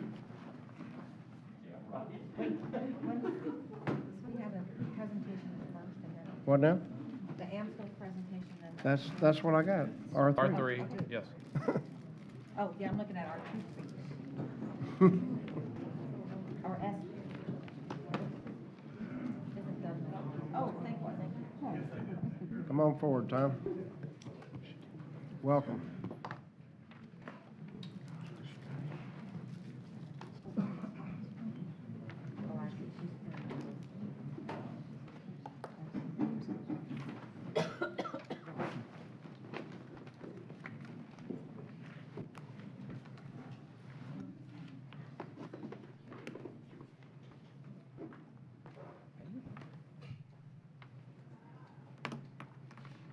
Thank you. My name is Tom Madano, the Executive Director of AmSkills Manufacturing and Training. I want to thank you for the opportunity to come today. Want to give you a very brief presentation about why we're here today, and then we'd like to recognize some people who's helped us to launch something that's very exciting to us today. If you look at the recent, trying to get this to work, middle button? Is that- There it goes. If you look at the most recent survey that was done by Pasco County Economic Development, just for last year, one of the things they did was a survey of all the companies in Pasco County. The majority of the companies that responded was manufacturers here in Pasco County. And one of the top concerns that they have is recruiting. 78% of manufacturers have difficulty recruiting into the manufacturing industry. Secondly, the other part is skilled and semi-skilled people is what they have the most difficulty recruiting. AmSkills was created in 2015, in large part due to Pasco County and the grant received from the Pasco Economic, from the Florida Department of Economic Opportunity. Having trouble getting this to work. Essentially, AmSkills is a hands-on training program. We teach foundational skills as well as we allow students to explore multiple career tracks. Many of our young adults have no idea what they want to do. Therefore, they get to explore different career tracks for this industry. Once they complete the program, they're then placed in local jobs at manufacturers. Many manufacturers are involved with what we're doing. These are just some of the companies that we're working with here in Pasco County and where we have placed people in jobs. At the last time I was here, I ran into somebody, a new person who came and talked to you all. The Point Distillery was here. He captured me and was very interested. He called me 2 days ago. They came and visited. They're ready to take on some of our students. So every time we're getting much more manufacturers now getting involved and taking on more students. We first started with a youth pre-apprenticeship program, which is an after-school program. But in Pinellas County, we've been fortunate enough to be able to move this into the school day, which will allow us to essentially, in Pinellas County, we now have 80 high school students participating in the program. We're working on trying to get that established here in Pasco. But we also have 7 high school interns currently working for Pasco County Utilities. So this is also a pipeline to your Public Works Utilities Department because they're learning the same skills that they need for those departments as well. And we're very thankful for Pasco County Utilities for that. We also have our adult, let me start with this, a quick success story. We talk about economic development. What is truly the economic development? This was Robert Llewellyn, who came into the program in 2015. His plan was always to go to college for a mechanical engineering degree. We actually, in a way, talked him out of that.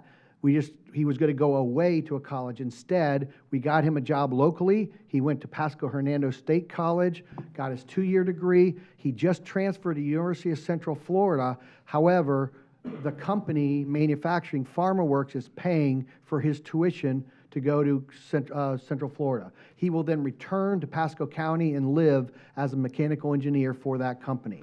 So this is a true way that our youth have opportunities to get a program, get training without a college, without actually college debt. We also have, this thing is slow, sorry about that. Our adult program, which is a lot of the people behind me are participating in the adult program. This is a 13-week program. Our next one is starting July 8th. What's going on? And I'll go ahead and get to that. Our next one is starting July 8th. So basically, it's a 400-hour course, and again, they get to explore the different career tracks. This is Nikki, who we've talked about before. Nikki had lived in a homeless shelter in Metropolitan for a year with 3 children prior to coming to AmSkills. She came to AmSkills. In the 3 months, we then placed her at a job here in Pasco County, where she's now making more than $40,000 a year, full benefits, and moved into an apartment within 2 months after completing our program. So this is a significant. Our upcoming program that's coming up in July 8th, we have 4 registered from Metropolitan Ministries. So this is a significant way that we can actually help in those areas as well. But also you have, not only do you have the pre-apprenticeship, they get to explore. So the program doesn't start there. They only know basic skills. From there, we now have a advanced machining program. Before AmSkills, the only one they could go to was in Clearwater. We now have that at our locations. We currently have 13 in our advanced manufacturing machining program, and that continues to grow. So what happens is, in all of these that are in our current program, many of them, there's 8 current adults in the program. Most of them are interested in machining. So that will become a feeder into that program as well. We also have a mechatronics program. That's another category as well. The pictures that we have up here, this was, last year we were on Fox News and Bay News 9 and others. And while the television was going on, we had a father bring William to us. He was graduated high school, sitting at home not knowing what to do. Brought him in, he came through the 3-month program, finished it. I want to do mechatronics. When he finished, he's now working at Fax Engineering. That's his own office. He's 19 years old in his own office, working in mechatronics, and absolutely loves his job. So again, we're becoming a feeder system significantly. We started in 2015. Obviously, there's always, how are we doing? We've been growing steadily over the years. The first year we started was a youth program only. The second year is when, in 2017, is when we actually started the adult program. So it's only been within the last year and a half that we've been able to actually start placing people as a result of us starting the adult program. As you can see from the green, that's Pinellas County school system. So obviously, if we can get the program into the school day here in Pasco County, that will create another significant pipeline. This next just shows us our, we've had over 44 placements with our adult program as well as our youth programs. Sorry, I'm having very trouble with your clicker here. It's, Tom, I think it's that. This is just showing the placements. One thing I'd like to point out, not everyone is placed. People go through the program and they realize manufacturing is not for them. But we do work with CareerSource to get those who are not interested in placement in manufacturing. We work with them in order to get them placed. The majority of those that we've placed are here in Pasco County as well. We have also formed a nonprofit, and over the last year, we have been steadily working on fundraising from a nonprofit perspective. Obviously, I believe we've had quite a bit of success with that. In the last 10 months, we've applied for over $3 million worth of grants, and we've actually been awarded over $430,000. So we're starting to see, and I want to make a point here, the funding that the county provides us allows us to leverage to get more funding. All right, now that we have the nonprofit, many grants and donors don't want to give to overhead and those type of things. So the funding you're providing us is now allowing us to leverage that to get more funding through our nonprofit. But the main reason we're here today is recruitment. I mentioned earlier about recruitment. And as many of you saw as we were coming in, we have established our first AmSkills Mobile Innovation Station. We have to be creative in the way we go out and recruit people. This is meant for us to take to homeless shelters, women's shelters, recreation centers, libraries, and so on in order to get people interested in the program. And schools? And schools as well, correct. So today, we're here, and I'll finish up now. We want to recognize, because we've had several people who've helped us to pull this together in order to get this. As you see the mobile workshop itself, it's a van, a trailer, and we put the LED boards on it because we wanted this to stand out. And many people have helped us to establish this.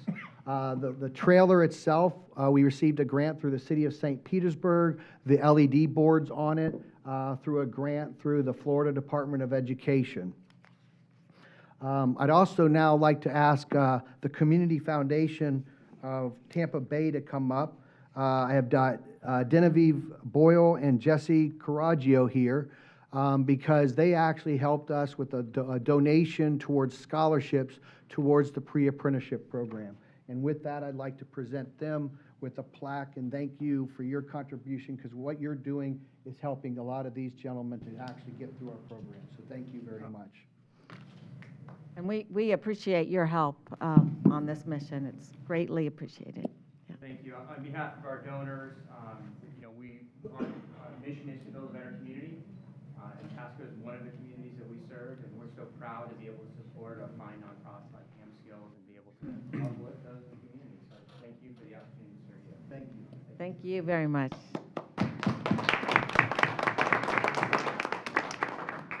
Next, I'd like to ask, went too quickly. I'd like to ask Career Source. Jerome was not available to be here, so we have John Malley from Career Source. Amanda Hart wasn't also able to be here from Blackjack Media Group, but we do have George Hulse from Acme On The Go, who helped us to outfit the trailer and the wraps and those kinds of things. So, John, I'd like to...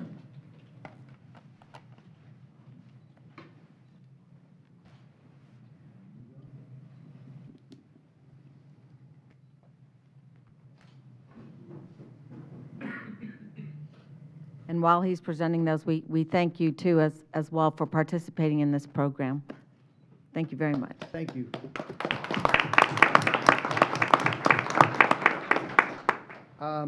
The next thing is, it's great to have a trailer, but we didn't want to, we kind of were told maybe we shouldn't have the students be pulling it around, it's kind of, we needed something to pull it around. So Hyundai of Wesley Chapel, Scott Feet couldn't be here with us today, but Mike Mullins is here as well, who helped us to helped us with actually purchasing the van and helped to contribute towards that. So it's Mike. And Tom, did our students make those frames? Yes, I was going to get to that. Okay.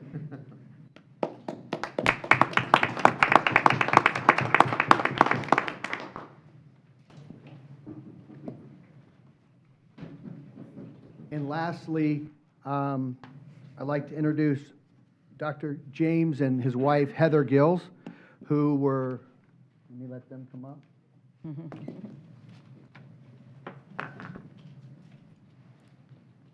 I'd like to say to you all, it's through your contribution which helped us to launch this entire thing. Right. The van is not only to be used to help pull the trailer, but it's also used to take the students to actually visit manufacturers, because it's one thing to hear about manufacturing in a workshop, but unless you go and see it, you don't know what the job is. So we utilize the van to take them on tours, so they'll go through in a 13-week program, they'll go visit about 10 to 12 different manufacturers, helping them to figure out which career path they want to go. So it's through your generosity that helped us to start this entire thing. And we just want to thank you for your contribution and greatly appreciate what you've done for our community. We've been involved in training people to do jobs for 70 years. And we went to a college prep, then we went to, at the same time, we learned how to weld and do, those days we were winding motors and a lot of other things. It's an honor to work with all of you, because the people here, from one side to the other, have made life meaningful and down to earth. Thank you. Thank you so much.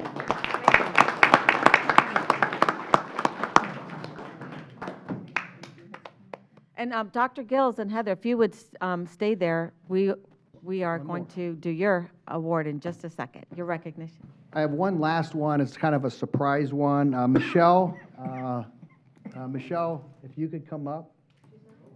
Is she not here? There she is. Well, we just learned recently that Michelle is leaving, and she has done a tremendous amount of coordination with us and for us. So we wanted to give you also a certificate. Oh, that's very nice.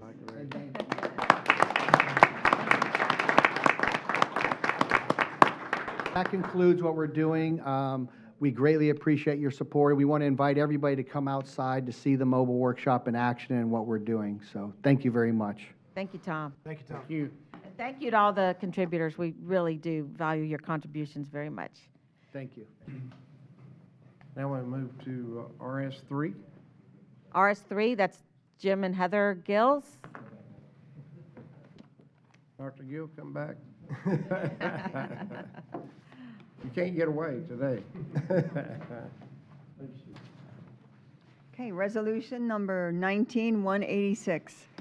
Whereas Dr. James P. Gills is a world-renowned ophthalmologist who is the founder and director of St. Luke's Cataract and Laser Institute. And whereas the Gills family have helped the citizens of Pasco County and contributed to the county's growth since the 1970s, starting with the land development, and have continued to help in numerous ways ever since. And whereas Dr. and Mrs. Gills donated $34,500 to AmSkills in May of 2018, these funds were used to purchase a 12-seat passenger van to help transport students to and from class and to purchase equipment for the training center. And whereas the Gills donated over $1 million for funding to help build our beloved James P. Gills Family YMCA in Trinity. And whereas the Gills family donated 76 acres of land for Bridging Freedom Project. Bridging Freedom's mission is to combat sex trafficking of minors and to bring restoration for those rescued and victim prevention to those who they reach with their message. And whereas they also donated land for Cruise Lake Wilderness Park on Cruise Lake in Spring Hill, and the land for the campus of Trinity College of Florida located in Trinity, for whom they have been longtime supporters. And whereas they have been a major contributor to Metropolitan Ministries with over $1 million in contributions to local churches for construction and other projects. And whereas Dr. Gills has performed more cataract and lens implant surgeries than any other eye surgeon in the world, and is one of the first to provide outpatient eye surgery that is fast and affordable, helping numerous citizens of Pasco County on a personal level, but also helping thousands of patients without insurance coverage that need eye care. And whereas Dr. Gills and his family developed the Trinity area with the goal of keeping it affordable while never sacrificing their quality of construction. Now therefore be it resolved by the Board of County Commissioners of Pasco County, Florida, that said board hereby recognizes Dr. James P. Gills and Mrs. Heather Gills for their philanthropy and many contributions to Pasco County, and is very grateful for all their hard work. Done and resolved in regular session with the quorum present and voting this 19th day of June, 2019, signed by the board. Move to approve. Second? Got a motion and a second. All those in favor say aye. Aye. Aye. All opposed, like sign. Motion passed. Jim and Dr. Heather, Gill. you know you've been very special to me for a long time, and you may or may not know this, but when I married Trey and moved to the county, I met some people, actually King Healy, and I said, I want to get involved in the county, and he said, well, I have a project for you. We're trying to get a Y here. We have offices on 19. Come and help me stuff envelopes. So helping your Y become a reality was my very first public project here in Pasco County, I don't know, 28 years ago, 27 years ago. So it's been an honor to know you both. I count you as dear friends, and I know that we honored you a few years ago, but you've done so much even since the last time we gave you the honor that I just felt we really needed to do it again, and I'm so grateful for your contributions to this county. Well, everybody here has made it possible, and we appreciate it, because you enabled us to do work, and we gave you all, the majority of the profits came into our foundations. And so we thank you so much. And we know Ron through a good friend of his, Yama, and then we know everybody else through friends, and always through friends. Thank you all. And it's a nice way to work in Pasco County. Thank you. And it really is. It's good. Well, we thank want to you. work and keep working. Thank you. Well, like Wait a minute, Dr. we'll O'Neill, come you down have- and take a picture with you. Hang on. Hold on. Let's go down and take a photo. All right.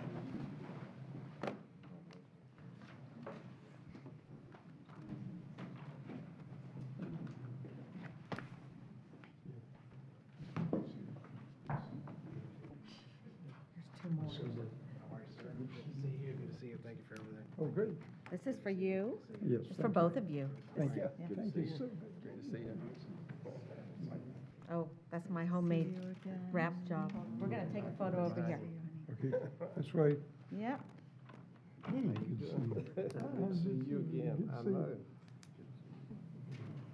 We're going to do this or what? Would you, we could see that.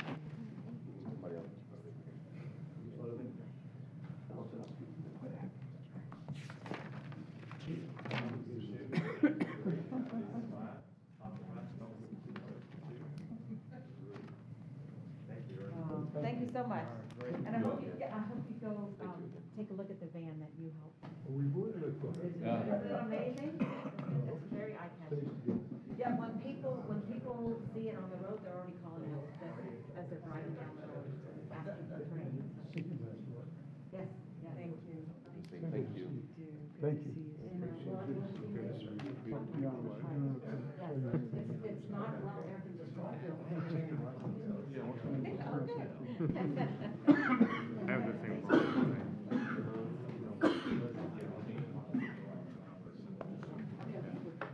Break. Oh, yeah, we get it.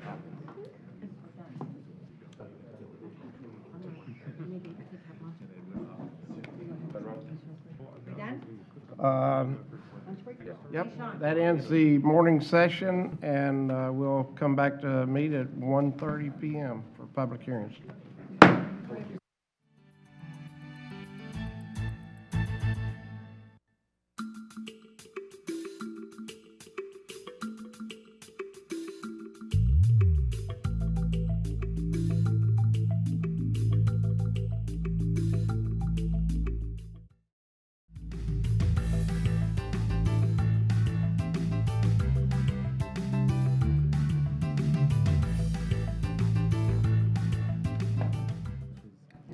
Only did it the one time. Okay, that's enough. Good afternoon, everyone. I would like to call back to order the Pasco Board of County Commission meeting of June 19th, 2019. I would like to remind everyone at this time to please silence all electronic devices. At this time, we'll start with resolutions and RS1. Okay, is anyone here representing the poster contest, Water Awareness Poster Contest? Please come forward. All of you. All of you, come up.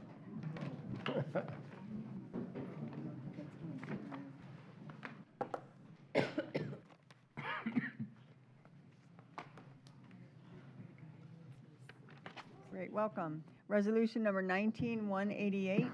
Whereas water is a basic and essential need of every living creature and is also one of the easiest substances to take for granted.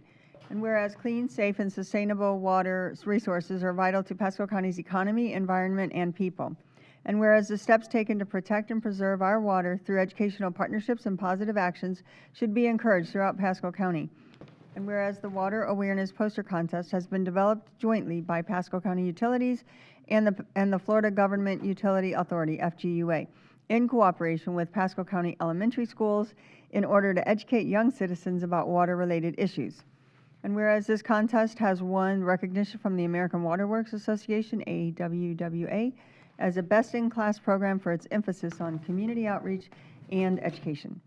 And whereas students are given the opportunity through this program to explore science, technology, engineering, arts, and math, STEAM-based learning activities and share their knowledge by creating an original water awareness poster. And whereas 2,236 posters were submitted this year, representing 19 elementary schools across Pasco County, showcasing the theme, How to be a Water Hero. And whereas a rigorous judging process ensures each poster exemplifies a combination of exceptional artistic merit, creativity, and clarity of message. Now therefore be it resolved by the Board of County Commissioners of Pasco County, Florida, that said board hereby thanks each participating student and teacher for their dedication to promoting water awareness in Pasco County and congratulates Adelina Palermo, Annalise Hatfield, Ariana Bailey, Sydney Williams, Sienna Gennaro, and Melina Gehrig for their achievements in being selected first place among their respective grade levels. Done and resolved in regular session with the quorum present and voting this 19th day of June, 2019, signed by the board. Move to approve. Second. Have a motion and a second. All those in favor say aye. Aye. All opposed, like sign. Motion pass. Welcome. Great project, great teaching of our water cycle to the kids. I enjoyed taking and being a part of it, the judging this year, so very good work that I saw, and very nice of y'all to do all the work you do to make this happen. So, you got a spokesman? Okay. I'm Sarah Rogers. I'm the Water Conservation and Efficiency Coordinator for Pasco County Utilities. Thanks for having us. And I want to thank the Board of County Commissioners for their continued support of the program, which made our 10th anniversary possible. So thank you so much for your support. I also want to thank our partners at FGUA, Pasco County Schools, and our generous sponsors and the dedicated teachers who participate, some who have participated for every year of the program, so that's really awesome. The enthusiastic cooperation we receive for this program helps spread our water conservation message to Pasco County school children, who then share it with the community. We hope all of the students remain water heroes for life. And now my colleague at FGUA, Ashton Spellings, would like to say a few words too. Okay. As Sarah said, my name is Ashton Spellings. I'm the Community Services Representative on behalf of the FGUA. I'd just like to take a few moments to thank our sponsors, Chick-fil-A of Trinity, Big Cat Rescue, Clearwater Marine Aquarium, Cold Stone Creamery, the Florida Aquarium, and Paddling Adventures. Thanks to our sponsors' donations, we were able to give out over $25,000 worth of prizes. Each student who participated was rewarded with a kids' meal from Chick-fil-A and a free ice cream cone from Cold Stone Creamery. We also had the privilege for the very first time to give every single teacher who participated a free Chick-fil-A catering platter, which was very exciting to us. I'd also like to take the chance to thank the FGUA Board of Directors who continue to encourage and support our program and make it possible. Also, and of course, we'd like to thank Pasco County, the commissioners, the Board of Education, and the Water Conservation Team. We love our longstanding collaboration, and without you guys, it wouldn't be possible. Thank you to the parents who came today as well. Okay, great. If you would, I will go down in front. If the commissioners will join me, we'll take pictures down there.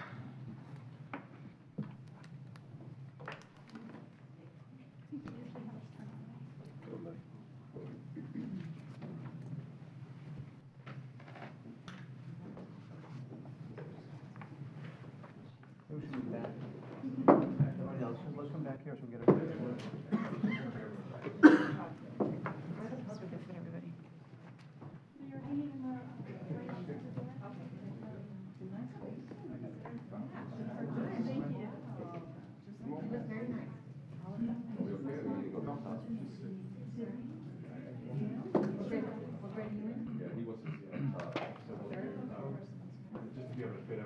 Oh, okay. Sure. I'll stay here. Okay. Our group in front, we can in the center, please. Yeah. Back up just a little bit towards the edge.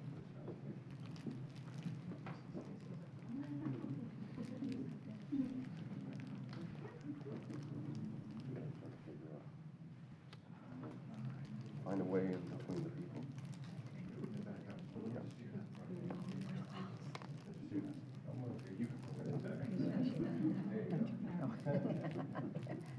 Heading south.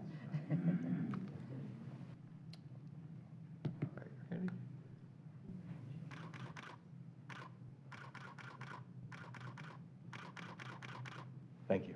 All right, thank you. Great job,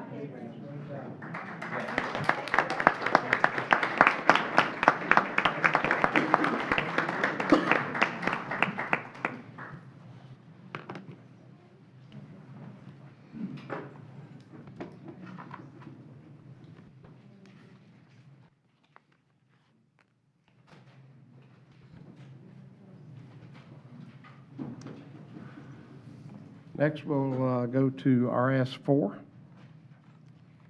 Is Ali here? Ali? Oh, there you are. I don't know how to pronounce your last name. Atafi? Atafi? Atafi? Okay, great. Wow, so only 31 years? I'm 31 years old. This is my last resolution to ever read, so it really is an honor to read it for you, Ali. Resolution number 19185, whereas Ali Atafi graduated from West Virginia University with a bachelor's degree in civil engineering in 1980, and in 1982 with a master's degree in transportation engineering and planning. Ali obtained his Florida professional engineer license to practice engineering in the state of Florida. And whereas in 1987, Ali started working with the Pasco County Engineering Services as an Engineer 1, and shortly thereafter he transferred to the MPO. And whereas some of his notable accomplishments include establishing a roadway concurrency management system per requirements of the state's Growth Management Act. The system was automated for ease of use by other MPO staff. He also developed and operated the very first traffic demand forecasting model for Pasco County. And whereas for the last 31-plus years, he has been the project manager for the development of the MPO's Long Range Transportation Plan, LRTP, which is the most comprehensive MPO product. And whereas Ali developed the guidelines for reviewing traffic studies and substandard road analysis, established access management standards, and he played a key role in the transition from concurrency and proportionate share-based planning to the mobility fee-based planning, for which he wrote guidelines for timing and phasing analysis. And whereas due to his extensive experience with educational background, he routinely assisted many county divisions and departments that needed help with various complex transportation-related issues. And whereas Ali recently proposed the Vision Zero safety funding program to dedicate some of the MPO's share of federal funds for safety projects and programs with the ultimate goal of reducing transportation-related fatalities and serious injuries.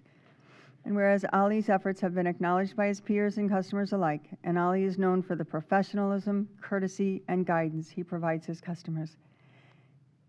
And whereas after 31-plus years of dedicated service, Ali retired on April 19, 2019 from the Pasco County Metropolitan Planning Organization Department. Now therefore be it resolved by the Board of County Commissioners of Pasco County, Florida, that said board hereby commends Ali Atafi for 31-plus years of dedicated service to Pasco County and its citizens and congratulates him on his retirement. Done and resolved in regular session with the quorum present and voting this 19th day of June, 2019. Signed by the board. Move for approval? Second. Got a motion and a second. All those in favor say aye. Aye. All right. Welcome. Thank you very much. I Yes, sir. appreciate. You don't look like you're retired. Thank you. You look like very you're just nice. I starting. can never retire. But just wanted to thank Commissioner Mariano for supporting this resolution and all the board members for approving it. The staff that I worked with for many years, I have to thank them. Long list of people. I can't mention every name here. I do want to mention specific people. I want to mention former County Administrator John Gallagher, former Chief Assistant Administrator Mr. Bill Mons, rest in peace, Bill. Bipin Parekh, the former Assistant County Administrator, Doug Uden, former MPO Director, Sam Steffi, former Planning Director. All those people, I want to thank them, giving me opportunity to learn, grow, and contribute. And also, there are two staff members I want to mention. One is Mr. David Goldstein. I'm not sure he's human. He must be a robot. Somebody needs to test him. That's fun. But when he got hired, he changed everything. Gave me the legal support that we could write all the guidelines, and he made sure they're legally defensible. He put some language in there that nobody could understand anyway, so we could. And also, I want to appreciate and thank Mr. Asan Khalil. When he was hired, he helped us to implement the traffic studies, substandard road access management. To this date, he's still doing it. He filled the gap, and I really appreciate him. He really impacted what I do. So with that, I just want to thank you guys again for all the good years, and I cannot believe for this many years I loved what I did, and I also got paid for it. That's right. Yeah. Thank you very much. Very good. Thank you.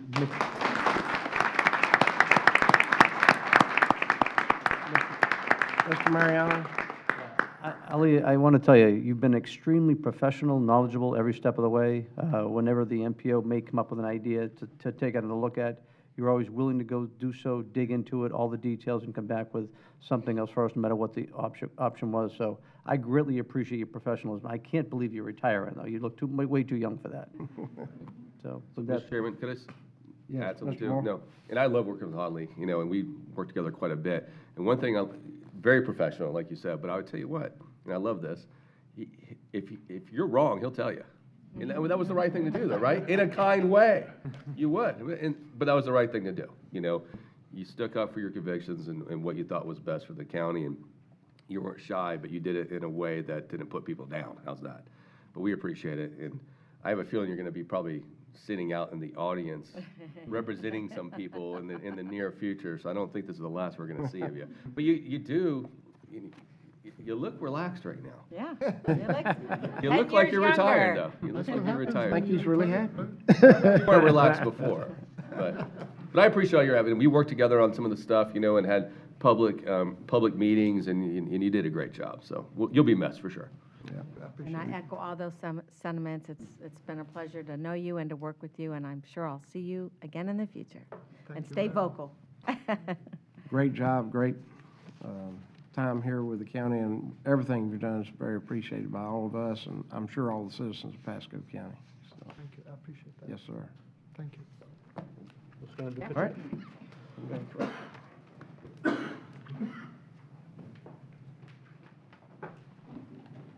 Sana, David, want you guys come on up too? Paul, you have one up right here for the spot. Congratulations. Thank you so much, ladies. Yeah, bring them on. Come on.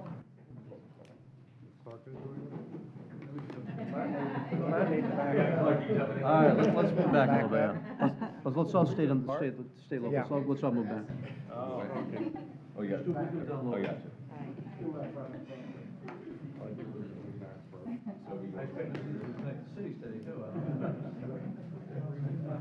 Let's just back up towards a little further back.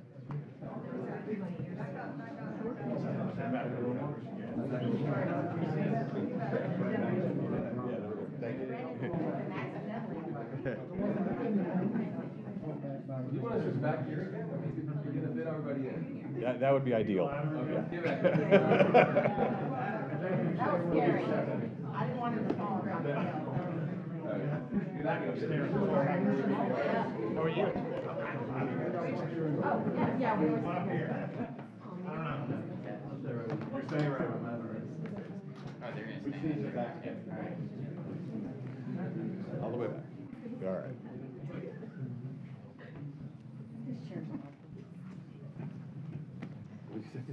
They're awful. Just getting away. Dr. O'Neill, if you could move that way, please. There you go. How's that? Very good. Is that good for you?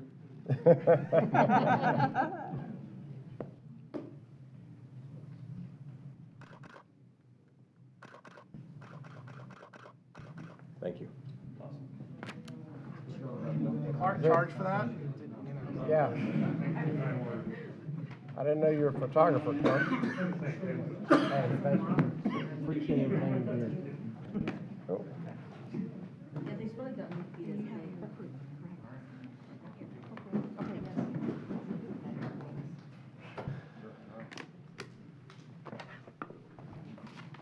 Okay, now it's time for our public meetings. We'll start with P1. I do have proof. Tampa Bay Times, May 24th, May 31st, June 7th, and June 14th of 2019. Thank you, Mr. Chairman. Nectarios Pitos of the Planning Development Department. Item P1 is a continuance of an ordinance establishing the Mitchell Ranch Community Development District pursuant to Chapter 190 Florida statutes, providing for authority and power of the district, providing for powers and duties of the district, providing for the Board of Supervisors of the district, providing for the district budget, providing for functions of the district, providing for miscellaneous provisions, and providing for an effective date. The item is requested to be continued to the July 9, 2019 BCC meeting at 1:30 p.m. in Dade City. May I take a motion for that? Move to continue time certain? Yeah. Second. Okay, a motion and a second. All those in favor say aye. Aye. Aye. All opposed, like sign. Okay, motion pass. P2. I do have proof, June 1st, 2019, in the Tampa Bay Times.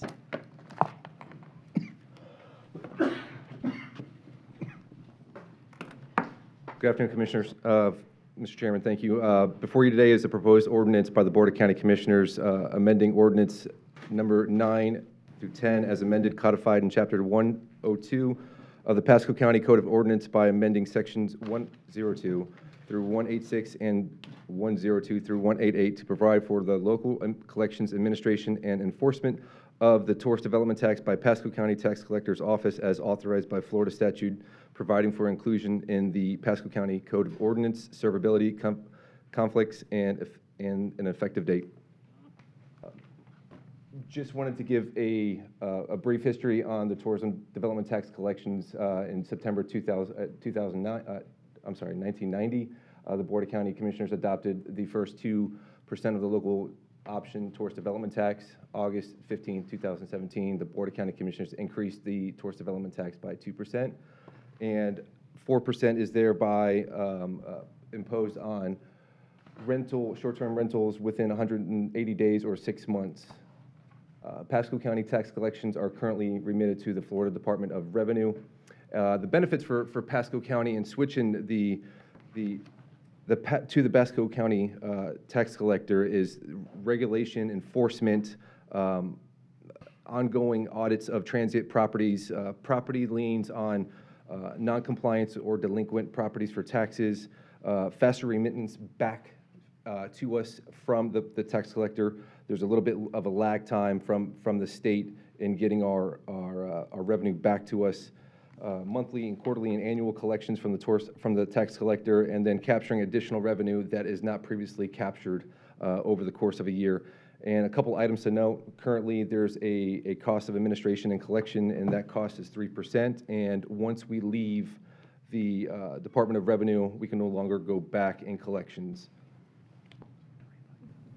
So our recommendation is to accept public comment, adopt the proposed ordinance amending Chapter 102, Article 4, Section 102 to 106, or 186 and 188 of the Pasco County Court ordinances delegating the authority for collecting the Pasco County Tourist Development Tax by the tax collector by roll call vote. Mr. Chairman? Yes. So as the chair of the TDC, I'm in support of this. I think Mr. Fasano or Senator Fasano might want to come up and speak in a second. But I think he can explain the benefits too, and I think Adam even in more detail. But keeping this local, in my opinion, is what we need to do moving forward. There's going to be essentially much more oversight throughout the process. Be able to manage these, manage this program better. There's been, we talked about it on the dais here, and then you saw it in the news that there was a number of times that we weren't even collecting unfortunately, the tax, so we were losing out. So the benefits and how much money I think we're going to make up in not just the long term, but the short term too, outweighs. So there's really no negative effect, I should say. So there's nothing to outweigh. In addition, I think, Senator, do you mind coming up and talking real quick? And Adam, too, stay up there, because we talked about collecting on some of these properties, too. It's something that really we're not able to do while utilizing the state. And I think that's important, too. So this is public hearing, and the senator's welcome to speak for or against this item, but I don't have anyone signed up, but glad to have you here. I'm staying neutral on this. Good afternoon. My name is Mike Fasano. I'm the tax collector of Pasco County. I think Adam and Commissioner Moore have pretty much stated the benefits. One of the things that I remembered last night about a couple of things that have happened over the last few months. As you know, as of January 1st, Hillsborough County increased their sales tax by 8.5%. We soon found out through phone calls to our office, they always come to our office, God bless them, to our office, that people were paying a Hillsborough County sales tax in parts of Pasco County because the businesses and the Department of Revenue thought those businesses were in Hillsborough County. We addressed it very quickly. Although it wasn't our responsibility, we felt as though that Pasco County was being shortchanged.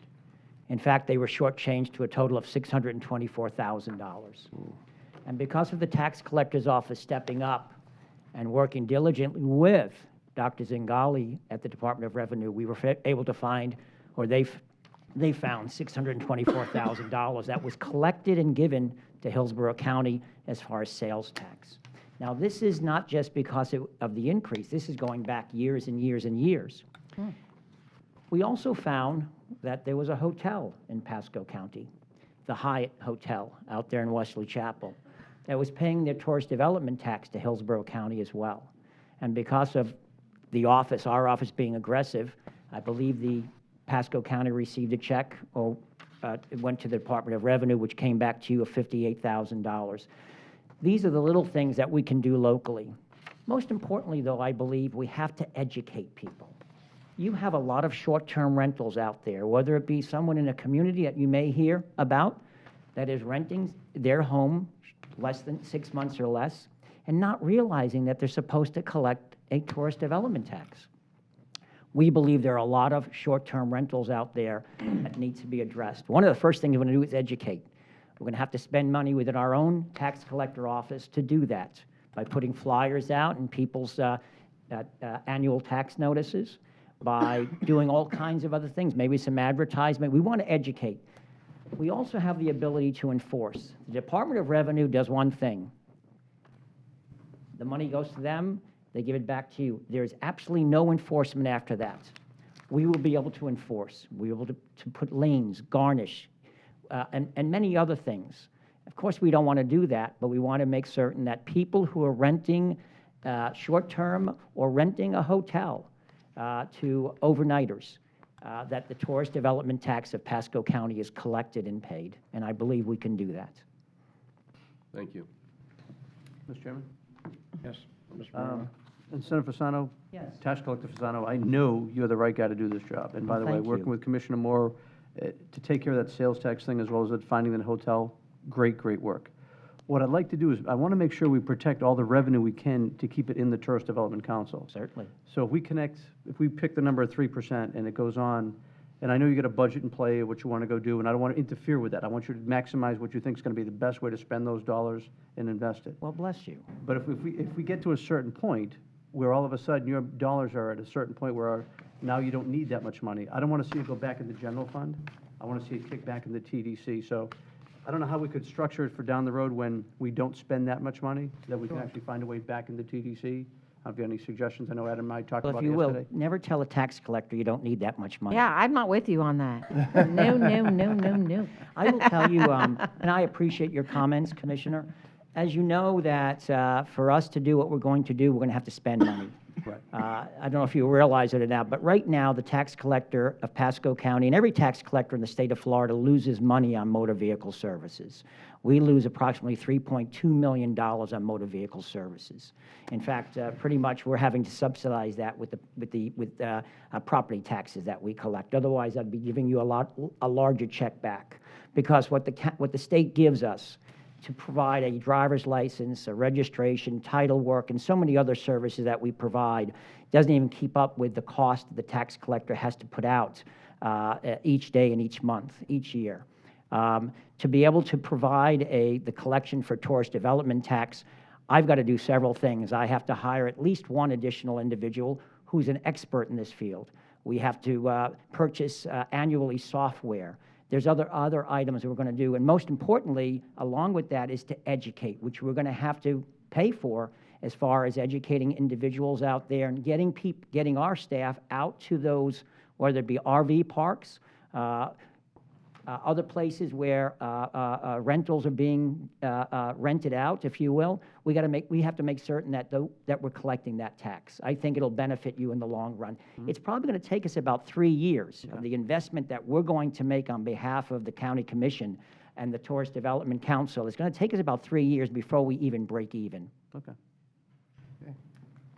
All right. Thank you. Thank you for your comments. Thank you. And I too am in favor of this. We looked at doing this when I was chair of the Tourism Development Council, but we weren't really bringing in enough money when I talked with you. So now that we have doubled it, that's one of the benefits of having a robust program, and thanks for bringing Adam here. I do have a question. Can we collect money on illegal short-term rentals? Well, they shouldn't be, and Mr. Chairman, if I may, thank you. Yes. Well, they shouldn't be illegal. That's the dilemma. Yeah. One of the things that we're going to require, of course, is, and this is, and Commissioner, your point is well taken, because you know, you and I have spoken about many businesses that are not aware that should be having a business tax receipt. Right. If there's a short-term rental, that means that there's a business. Right. That means they should have a business tax receipt. And they We're going to, and they shouldn't have a homestead because it's That's a business. correct, right. And we're going to be able to find out these different things once we're able to, and we'll work with the property appraiser's office as well. Yeah, it's going to be fascinating. There, 3 have just popped up on my street in Gulf Harbors in the last few months. So. Yeah. But to answer the Commissioner's question, it's 2 separate sets of regulation. If they are engaging in the business of short-term rental, that's a tax issue. That's correct.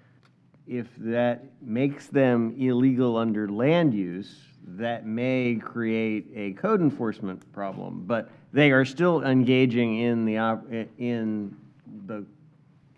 rental of their property, which requires them to pay the tax. Yeah. Mr. Chairman?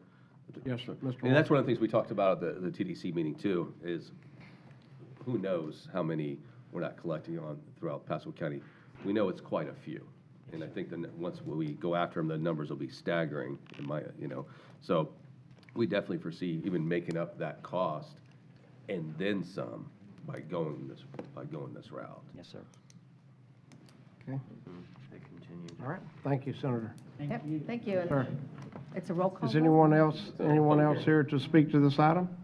Seeing no one? Move for approval. Nope. Sec- Well, go ahead. Second. Okay. Got a motion and a second. Roll call vote. District 2, Commissioner Aye. Moore. District 3, Commissioner Starkey. Aye. District 4, Commissioner Wells. District 5, Commissioner Mariano. Aye.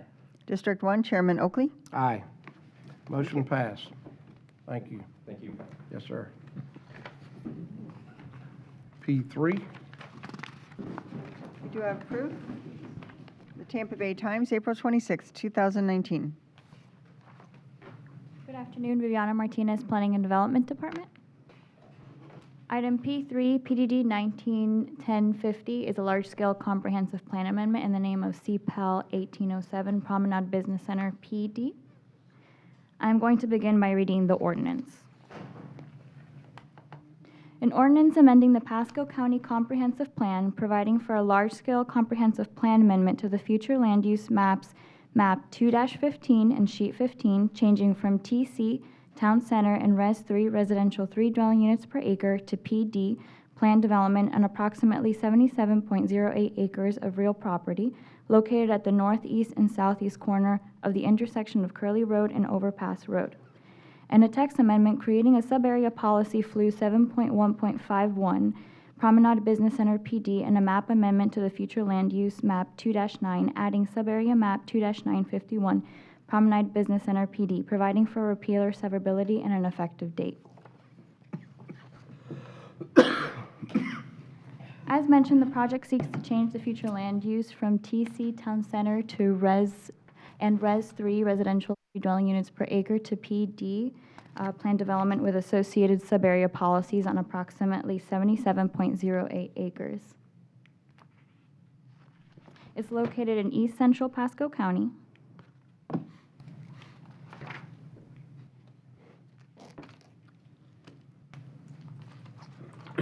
And is on the northeast and southeast corner of the intersection of Curly Road and Overpass Road. And I'll go back to that slide.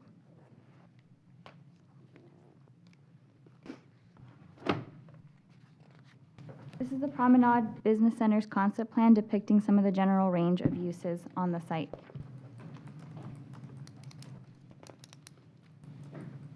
And with that, Planning and Development Department recommends that the board adopt the proposed amendment by roll call vote. Thank you. This is also a public meeting. I have no one signed up. Is there anyone here that want to speak to this item? Seeing no one, move approval. Second. I got a motion and a second by roll call vote. District 2, Commissioner Moore. Aye. District 3, Commissioner Starkey. Aye. District 4, Commissioner Wells. Aye. District 5, Commissioner Mariano. Aye. District 1, Chairman Oakley. Aye. Thank you. Motion passed. P4. I do have proof. I turn 2 pages at once. It's advertised in the Tampa Bay Times on May 5th and May 10th of 2019. Good morning, or good afternoon, Commissioners. This is the first hearing of 2 on this item. This is the temporary moratorium ordinance, an ordinance by the Pasco County Board of County Commissioners establishing a temporary 180-day moratorium on the submission and acceptance of applications not previously submitted through the pre-application process prior to the May 7th, 2019 Pasco County Commission agenda online posting of the introduction of this proposed ordinance for plan development, comprehensive plan amendments, rezonings, preliminary site plans, and preliminary development plans where the use of land for new mini warehouse and self-storage facilities is specifically identified in the application. I'm sorry to interrupt, but can you state your name for the record? Oh, I am sorry. Thank you. Alexandra Laporte with Planning and Development. Thank you. On May 7th, 2019, this proposed ordinance was introduced to the Board of County Commissioners. On that date, you directed the Planning and Development Department to conduct subsequent public hearings on this proposed ordinance. We had the first one on May 23rd with the local planning agency, and subsequently we'll have the 2 hearings, the first of which is today. On May 23rd, 2019, during the local public agency public hearing, the LPA found the proposed ordinance to be inconsistent with the comprehensive plan, with no specific policy cited. The proposed ordinance comes to you today as a continued item from June 4th, 2019. For background information, mini warehouse and self-storage use is allowed as a special exception in C1, which is our neighborhood commercial district, and as a permitted use in C2 general commercial district. For clarification, boat and RV storage as a commercial use is under the umbrella of mini warehouse and self-storage use and provisions, and is not a standalone use in the current Land Development Code. Data collected from Project Pipeline from January 2017 to present date, May 2019, shows that there were 12 mini warehouse applications approved in Pasco County, totaling 824,744 square feet of building and consuming 49.98 acres of land. During this time, most recently, 9 mini warehouse applications are under review, totaling 572,122 square feet of building and consuming 37.65 acres.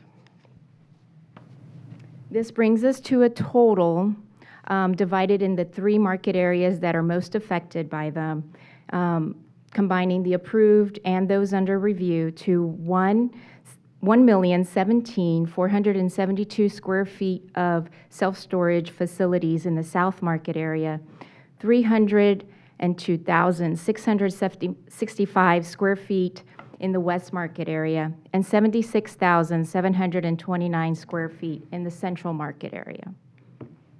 We've produced a map here today to show you the locations of those. Hold the top. Yeah, hold it down. Yeah, it's not working.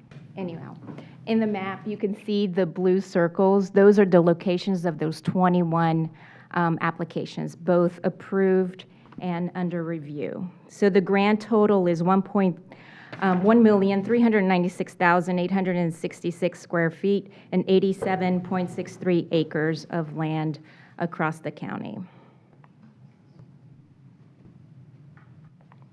The the local planning agency had concern for the demand that the new multifamily units are placing on the need for self-storage. We captured some of that information during the time frame of April 2018 to March 2019. The family units that were approved for the county total 597 units. A majority of the C1 and C2 parcels are along our major corridors, And the parcels that are not, that are on the collector roads, really amount to primarily being in the West Market area along the streets of Congress Street, Grand Boulevard, Little Road, Madison Street, Massachusetts Avenue, New York Avenue, Rowan Road, Ridge Road, Shady Hills Road, and Trouble Creek Road. Those are highlighted in blue against the rest of the corridors in the county that where the C1 and C2 are located.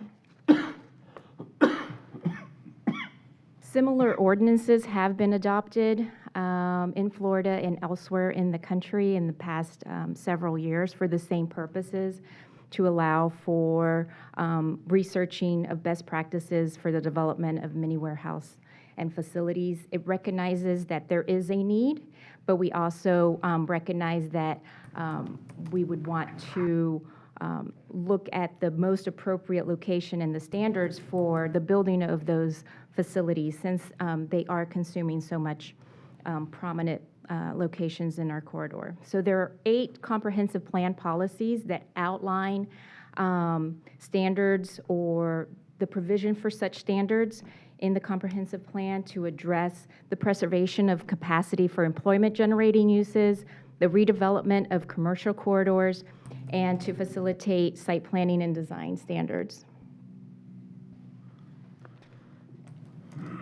And those are highlighted in yellow. Those are the comprehensive plan locations of corridors that need to be addressed.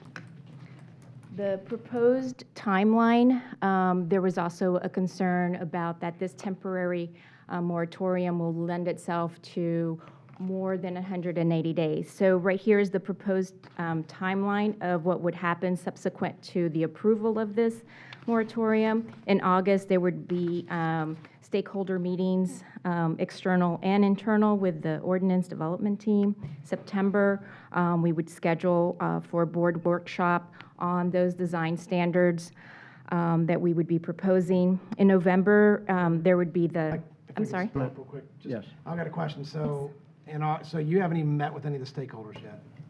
No, because right now we're still in the process of doing the research, and the meeting with the stakeholders would be best when we have standards and things that we can talk back and forth on.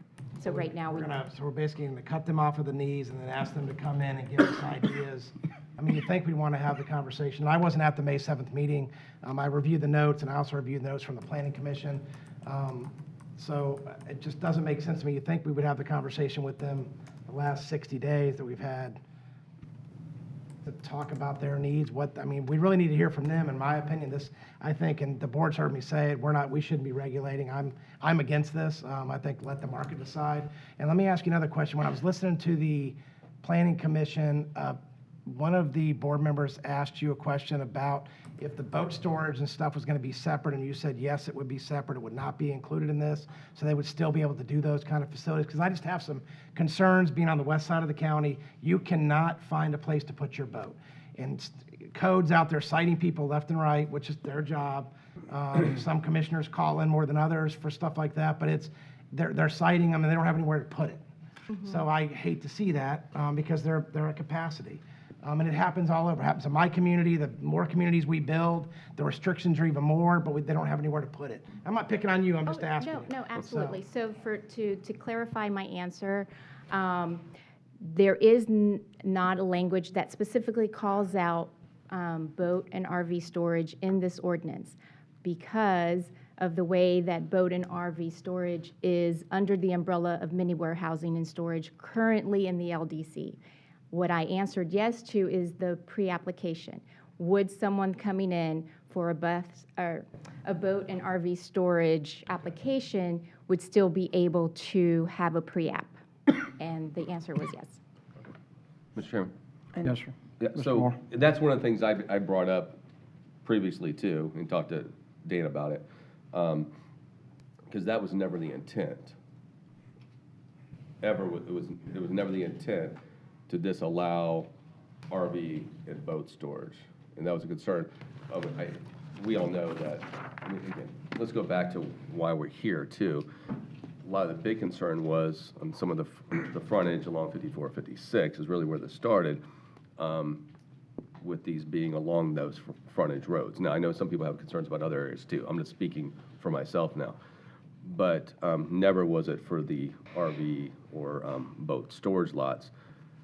You're not going to see those on those 54, 56 frontage typically because they just can't afford to do it. There's no return on the investment to put typically in their temporary too. There's a few nicer ones. Yeah, there's one, but that one on 52's where it's located is a perfect location for that. But You're talking about the one at St. Anne? yeah, yeah, I'm yeah. talking about one. Well, it has storage and. Right, that was already there. That's been there for That's been there many, a many, while, many yeah. years. Right, and they added the RV storage later to it, but the covered RV storage actually later. So I just want to make sure that we're carving that out, because again, that was never the intent to disallow that, and Commissioner Wells did make a good point on that. There are restrictions. I own a small boat, and I'm not allowed to keep it in front of my house. And it's not going to fit in my garage, so I'm out of luck. I also have an RV, and same thing. I'm not allowed to keep my RV in front of the house. So that I'm a perfect example of somebody that does have to use those facilities. My boat is stored at a place where I have to pay now to keep it there. Commissioner, for clarification, so the intent in terms of the temporary moratorium and not accepting applications, or the intent of the standards to not address boat and RV storage? That was never, remember, that discussion never happened. That was not part of our discussions at the workshop or during the commission meetings. That was never supposed to be part of this. I'm just trying to get Yeah, clarification. I mean, Is it just the moratorium and not the standards itself, or both? It's both. Both, okay. How many, how many more, I think I was next. How much more of your presentation do you have before? Because we kind of stopped your presentation, so I want to make some I comments. think I'm done. Okay. The next one is just that there's no action today, and the next. So we had a great discussion on this, I thought. I can't recall if you were there, Commissioner Wells, or not, that our intent is that on 54 and 56, the road frontage is very valuable for the kind of, that we're using that for job creation, and we shouldn't be putting something that I think a storage facility has two jobs. And it's not that we don't want storage facilities, we definitely need them. All those people moving into apartments, they're going to have a place to put them. It's not the intent to not have storage facilities, but it's the idea that they need to massage our rules a little bit so that when you come in, and I think there was an example right here on 54 and Gunn, although I think he's now changed it. On his parcel in the front, he put commercial retail and put storage right behind it. So we just want to have be sure that we are preserving very, very valuable road frontage of 54, 56 corridor for job creation, and so that's my recollection of the intent, and I think that's a good thing. I think we will allow the storage facilities. It's just let's make sure we're not losing sight of what our goal is for that corridor and why we've put so many incentives there. It's for job creation. Let me ask one more question. Is there places where we have RV storage and boat storage by themselves without the other mini storage and other storages? Yes. Yes. And I haven't seen those, so I don't know where they're at. It's usually in the back, you can't see it. Sure, I can, if you give me a moment, I can pull up the addresses, but yes. Well, And there's been quite a few pre-applications, most recently since the LPA hearing as well. I might suggest that too, and this is not something we talked about, so I'm not sure the answer to this, but sometimes those get caught up in the automobile overlay ordinance that requires 75-foot of setback from a residential. And I think that needs to be fixed. And so, Denise, so you can't store cars 75 feet from a house, but you can store boats 75 feet from my house? So that ordinance for the auto dealerships, it doesn't, It applies to RVs and boats. Anything that sale or leasing, but not the Not storage storage. of, right? Yeah, Okay, just not dead storage. Because I do want It's to for the fix sale or that. leasing of those things. Okay, all right. Mr. Chairman? Sale, leasing, rental. Mr. Moore? So an example of what I think is along 54, 56, which is a good example of somebody doing a good job and not using the frontage would be, for example, Bruce B. Downs and 56. If you know that area, there's a Wawa that fronts 56th Street. On Bruce B. Downs, there is a bank, I think it's Wells Fargo. It is Wells Fargo. Next to that is ABC Liquor Store, and there's a small strip shopping plaza. And so behind that, behind the Wawa that fronts 56, behind the shopping plaza and the ABC that fronts Bruce B. Downs, behind that's where the storage facility is. Perfect location, not taking away from that frontage. I think that's, when we were having those conversations at our last workshop, that's kind of what we were looking at doing in that area. But there are, to answer the other question, Commissioner Oakley, there are some storage facilities that do, mini storage facilities that do allow some additional parking of vehicles, i.e. boats or Right. I typically don't see them RVs typically because there's just not big enough space, Well, I've except for seen the one them, on 52. I've seen them Yeah. together. I just hadn't seen them separate, like boats and RVs in one. Yeah, Most there's- commonly they're together, but there Well- are some that are. Well, there's quite a few in the county now that are separate. So you just have a 41, there's examples, 54 in the Zephyr Hills, across from Crystal Lake is a good example of one. There's a couple on 41, actually. They do, on the west side, I know there's multiple ones along close to 19 and off some of the roads that are just specifically for boat storage and/or RVs. Again, sometimes just a grass lot, sometimes it has rock, and sometimes there is a slab there. Again, I want to make sure we're separating that from the actual structure of a mini storage facility and drawing that out.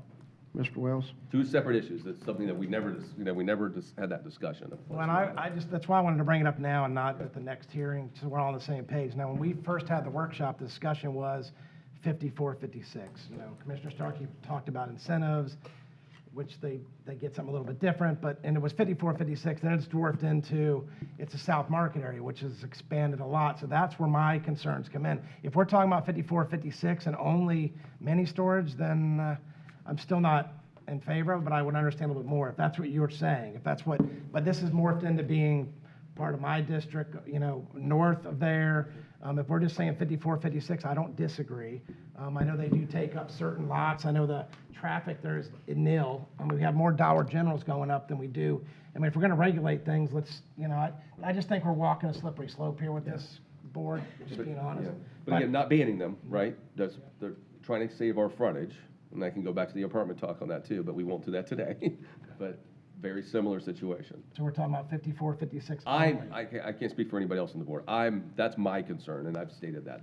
That's my main concern. That's that his area. district. And if I want to get clarity, again, we're talking about the moratorium, which is just the temporary application submission versus the standards. Because at the workshop, we talked about how these standards would be calibrated across the county to meet the different needs, from the redevelopment component in 19 to a more rural setting in the east to a more robust commercial employment corridors of 54 and 56. So the moratorium right now applies across the county in order to make that opportunity for the research and the development of those standards equal across the board. So you're not putting pressure on any other segment of the county because there's a moratorium on just one corridor. I do want to emphasize that if the moratorium is specific to just the one 54, 56 corridor, we have to change the ordinance as written, and it also has to include a map with a geographic boundary, which we don't have. So just that was why I brought it up. But just again, I just remember the conversation we all had, and it was Commissioner Starkey and Commissioner Moore mainly discussing it, and with the apartments was 54, 56. So Mr. Chairman, can I add one more thing? Mr. Moore? So I'm going to give one more good example of people just good in good development, in my opinion, too. If you go down 56 onto Wiregrass into Wiregrass, there is a more mini storage facility, but it's not, again, once again, not on the frontage. So you still have those commercial opportunities along the frontage. The mini storage is back there pretty far, close to the hotel, right? Again, I mean, you actually probably could put one, I mean, to me, it's farther back than just, second tier.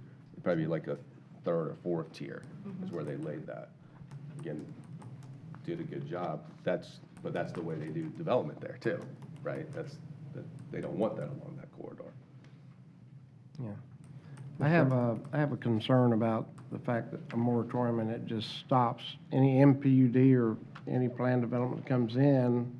We're going to say, if you've got warehousing in there, you can't do it at this time for 6 months. Can't apply. Unless Whether they they're going have to put it back behind the main road or not, we're stopping it. In terms of the MPUD, unless they've specifically already, and we had one recently, Winfield's, I think, they already had a loom in place, and it was specific for this use, that is exempt from this moratorium. So if it's a general rezoning or a general MPUD that has a host of other uses, this one specific use would have a pause on it for 6 months, 180 days. Otherwise, if they already had a special exception, if the MPUD was specific to self-storage, which we also have, or, whatnot, then that would be exempt. So anything that was in the process or in the pipeline coming forward would still be in there, still go forward. Yes, absolutely. But nothing new would be able to come in for 6 months. Unless they've already had a special exception or the MPG specific to only that use. That means they don't have another option but that use to build that use, then they would be exempt as well. Okay. Mr. Chairman? Yes. Thank you. On US 19, that service merchandise building sat there for a long time. Yep. I think everybody was thrilled to see U-Haul come in and build the facility to improve it. Recently, Kmart went out of business up at 19 in Beekowitz Drive. They filled in a place there too, better than an empty lot like the restaurant, the old IHOP that's sitting there vacant, causing issues. Right. I really like the idea of protecting the frontage. I mean, these corridors are critical for creating jobs, and if you've put storage units out there, and they have built a lot of really nice ones. I mean, they've got really good-looking buildings, but storage is not going to create income and make the most of the corridors. So I do think we need to go work on those corridors right away. Let me ask you this. Do we really need to take 6 months to go through this whole process? I mean, let me just finish. Yeah. Part of the thing I think Commissioner Wells brought up really well is I had a couple of stakeholders reach out to me saying, look, why are you doing this moratorium? When I read it and I look at our own planning commission said 5-0 deny it, not to go forward, that sends a strong message out there. So could you, between now and the next meeting, maybe reach out to the stakeholders, find a way to shorten this time frame up, and get the desired results we're trying to get without stretching this whole thing up? Because if it isn't a good MPUD coming in that was planned for the back, I don't want to slow that down either, but I'd like to see this a much shorter frame, and I think you've heard pretty good input from the board.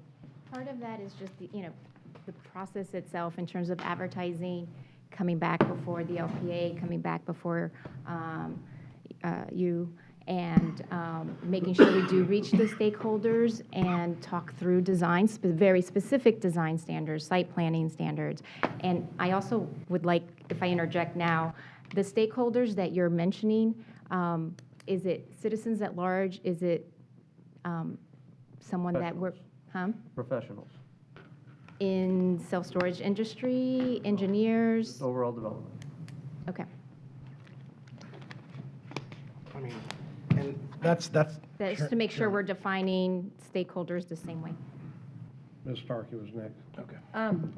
When I met with her, and I've had this discussed with other staff, with planning staff, I agree with this concept that the county, a rule shouldn't be the same or all the way through the county.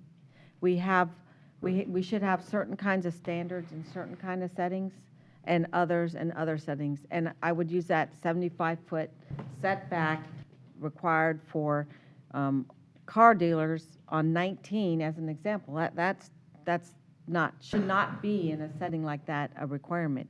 That was done in Wesley Chapel for when the dealerships were coming in Wesley Chapel. There was a lot of land. And, so standards in an urban setting should be different than standards in a rural setting. And I believe that is kind of where our planning department is trying to go to. So I liked what you showed me of what it might look like in an urban setting, a more suburban setting, and a more rural setting. And I like that concept.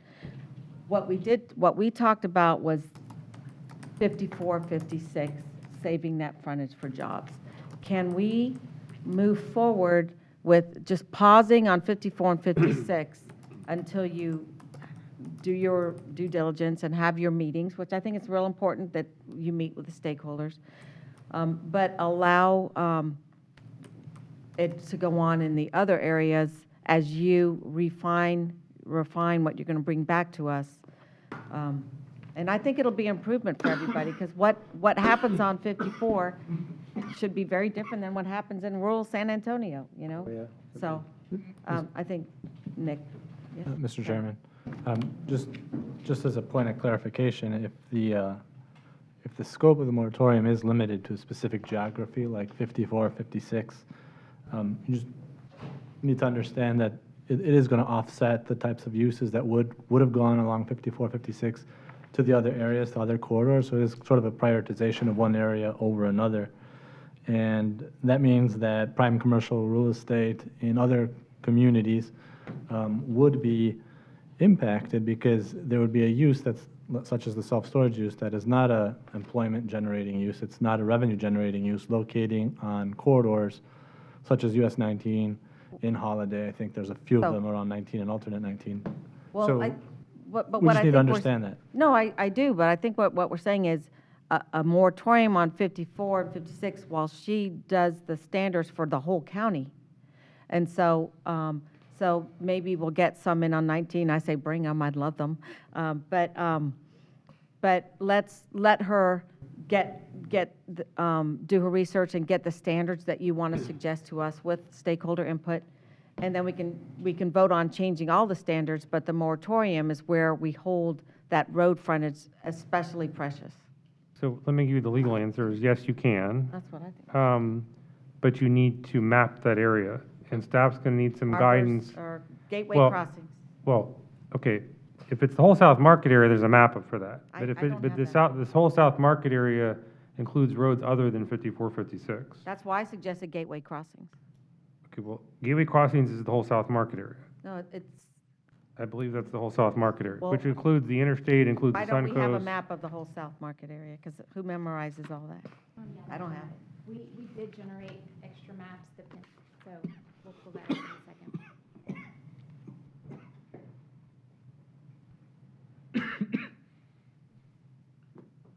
Okay, so this again is the location of all our C1 and C2 parcels. As you see, they are primarily on those major corridors. Here, it's locating the circle of what we have under review and approved. This is the urban service area overlaid on where all the C2 parcels, where it's a permitted use. And the map of just the South Market area is here. Well, and there's also a buffering. This is just for conceptual, depiction of what 54 and 56 entails.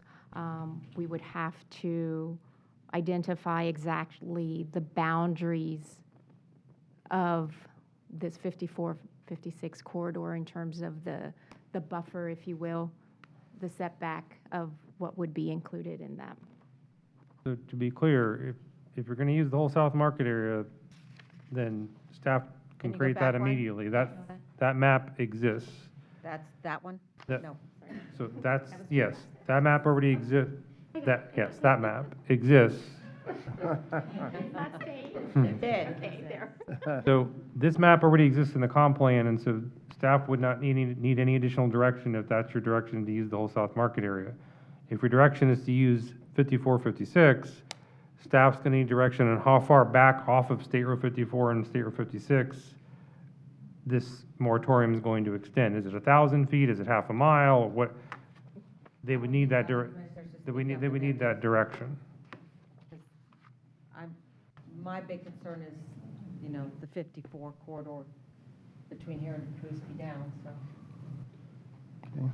Yeah, I mean, Mr. Chairman, I mean, just to answer that question, that is my, you know, that's my, you know, concern too. I think, you know, up to like the Bruceby Downs intersection of 56 this time. Mr. Mariano? Yeah, I'm just thinking about 19. I mean, I'd like to see us put some good standards in. I mean, everything you're talking about was good. The timeline's what I have the most trouble with. Frankly, I think you should have had your stakeholder meetings already as we're coming forward with this. So instead of starting them in July, if you start them in August, you're a month earlier. Do I think we really need to spend the time on a board workshop? I think within a 15-minute presentation, 20-minute presentation, we can probably vet that out instead of skipping that month of a step two. So you could probably move this thing up to October as opposed to now, and that would be a lot more palatable.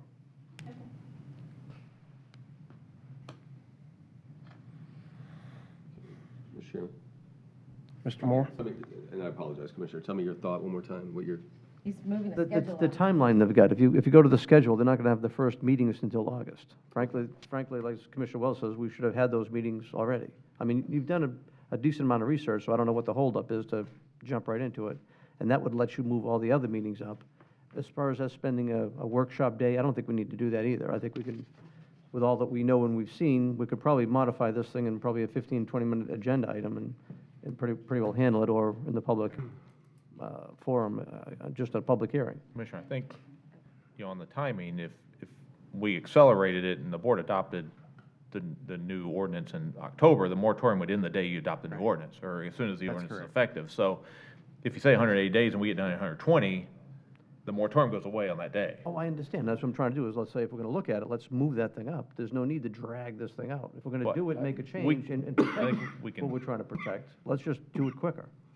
And I think the holdup, as you describe it, is part that in other jurisdictions that they've had a moratorium that we've spoken to, there is an influx of applications as soon as you discuss new standards. Right. So in Portland, for instance, what's been the downfall in their new standards is that once that came out, nothing's been built with the new standard because everyone rushed to get in under the old standard.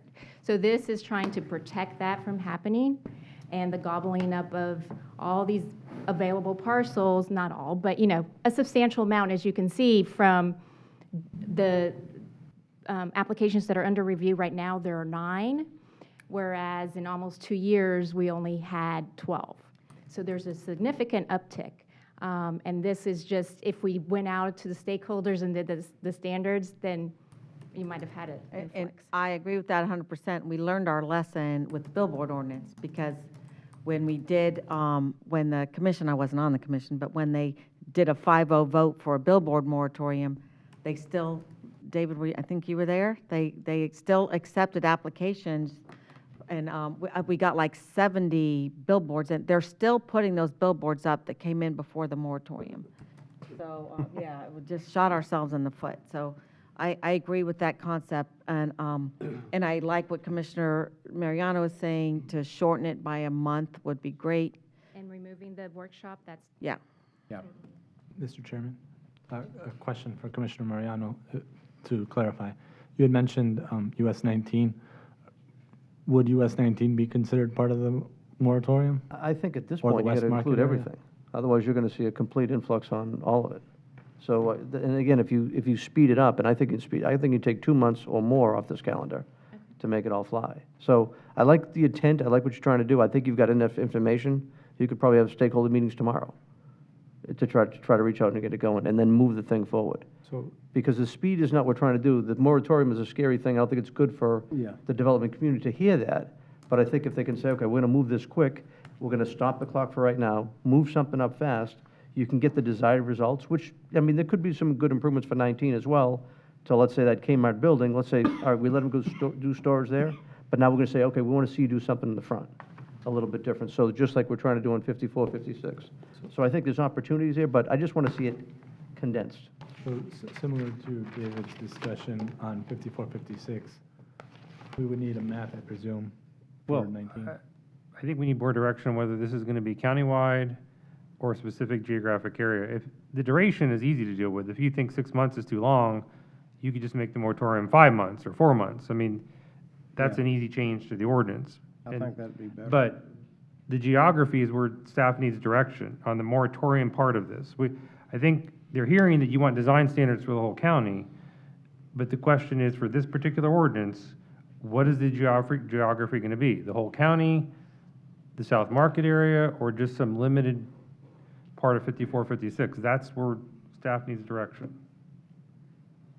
I personally would think you would use it for the whole county, just like you've got planned, but I'd like to see it shortened where that moratorium wouldn't just hold things up that's needing to happen in this county, because we've got a lot of growth heading our way, so. Mr. Chairman? Yes. So, going back to the storage of the boats and RVs, I want to make sure that we're pulling that out, because it was never the intent.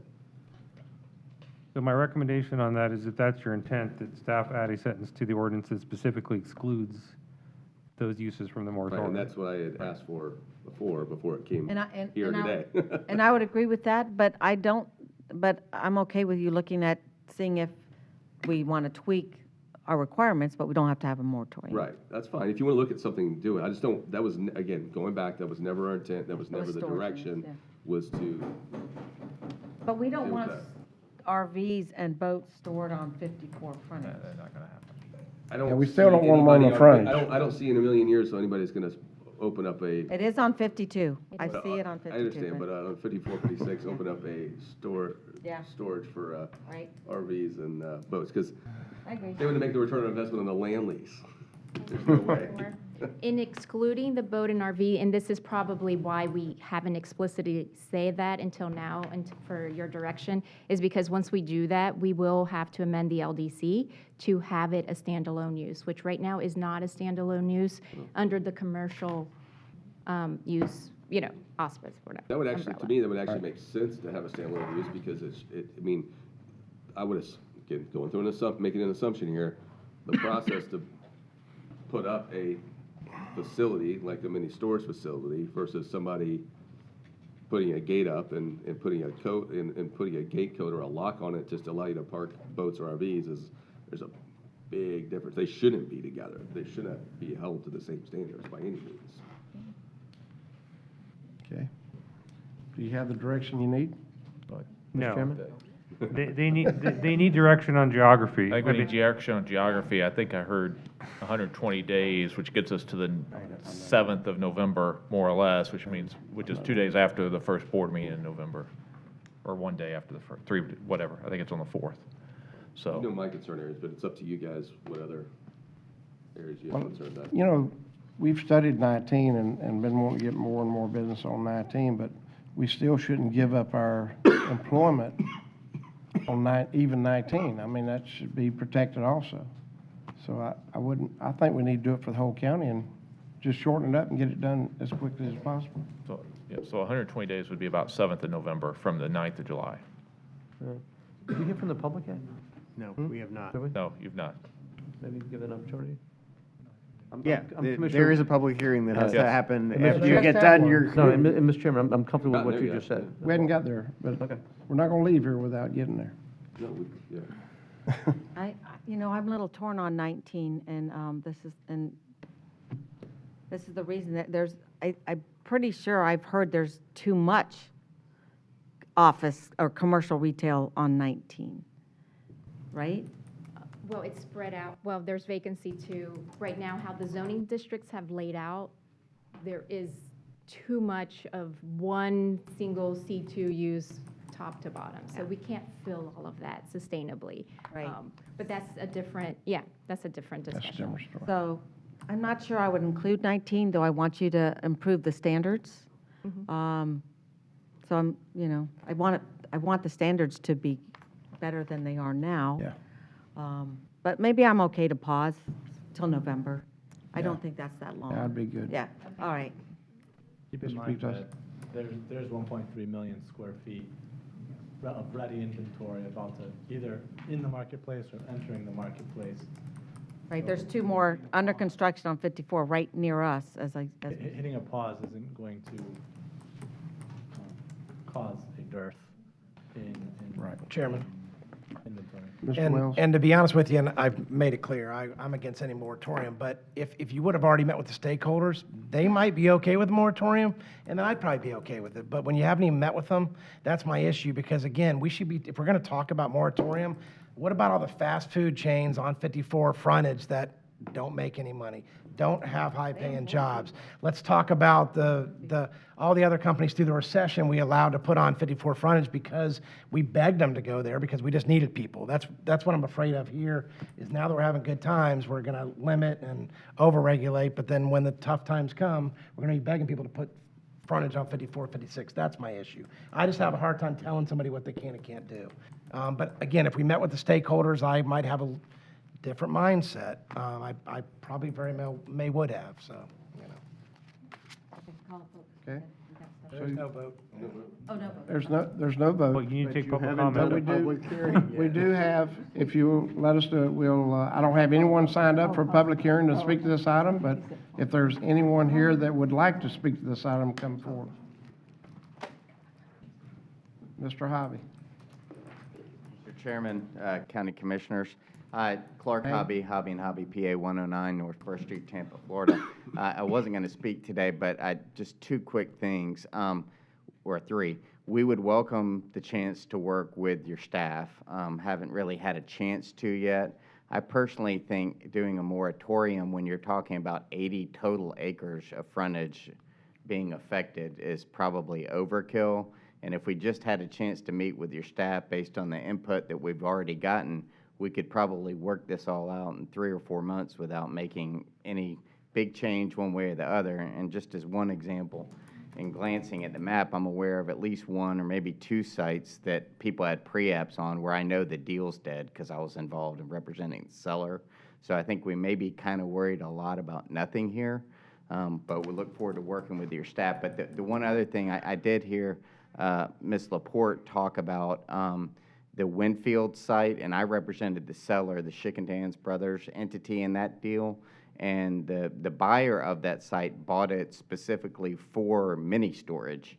And my read of the ordinance does not comport with what I think Ms. Laporte told you, which is there would not be any moratorium for that user. I'm not sure that he's had a pre-application, but he bought it specifically in reliance upon the opinions we got from staff and a trade-off specifically for that use. So I just want to make sure, even with the moratorium or any ordinance changes, that it's not going to prohibit the purpose for which the guy bought the piece of property from Schickendans. So we're not saying that they can't build it there, we're just putting some standards of, I believe that's, we're just saying there has to be some other components to it as well. If it's on 54, 56 frontage, so it's not going to. Philosophically, you and I may be on the same page on that, but I'm not sure that that buyer has another use for his frontage. I don't know. I don't represent the guy, but I think it's unfair for someone to buy C2 property or property that's specifically called out for that use, and the county gave an opinion for that purpose, and now we're saying that he may have to get a conditional use or something else to use it for the purpose that he's seeking. I don't know where the board's going on it.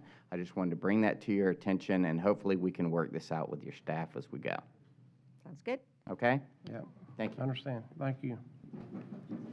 Mr. Tu. Mr. Chairman, Joel Tu, and Associates, Palm Harbor, Florida.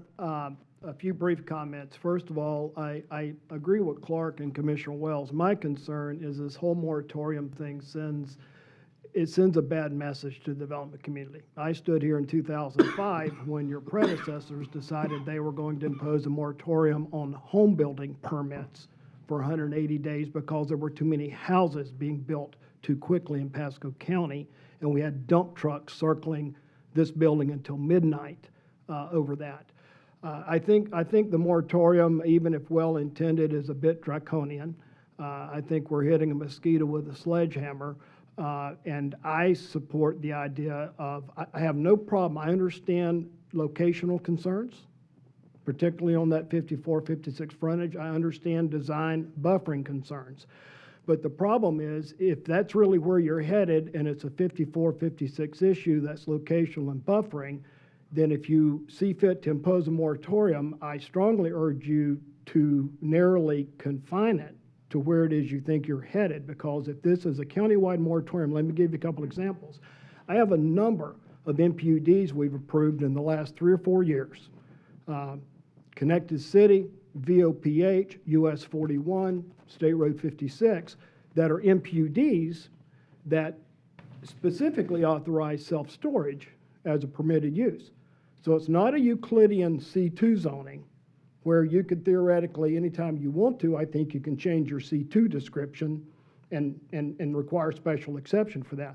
But that all those MPUDs are contract zonings that the county has basically signed a contract with those owners where self-storage is called out. So if my client on US 41, who is negotiating now for self-storage, fairly far up US 41, and his MPUD already says he can do self-storage, you're telling me that we cannot come in tomorrow for a pre-app and do a site plan for that self-storage use if you apply this anywhere in the county, even though you're kind of saying we don't intend to go there on 41.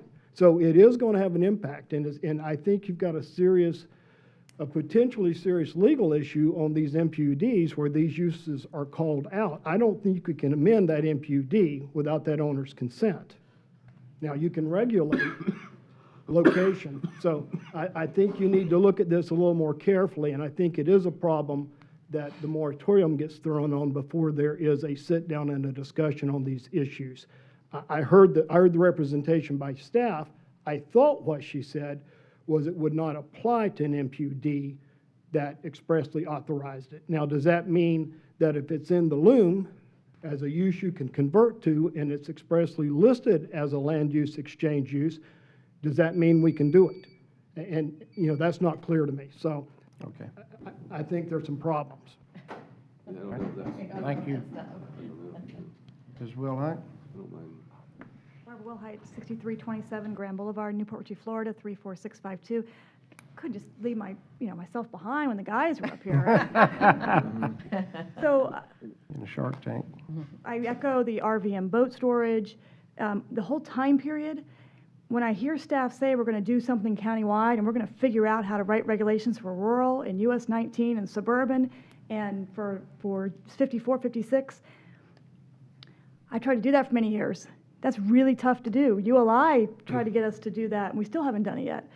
And that was 2008. So I think one of the reasons why you've seen, I think the scope is too broad.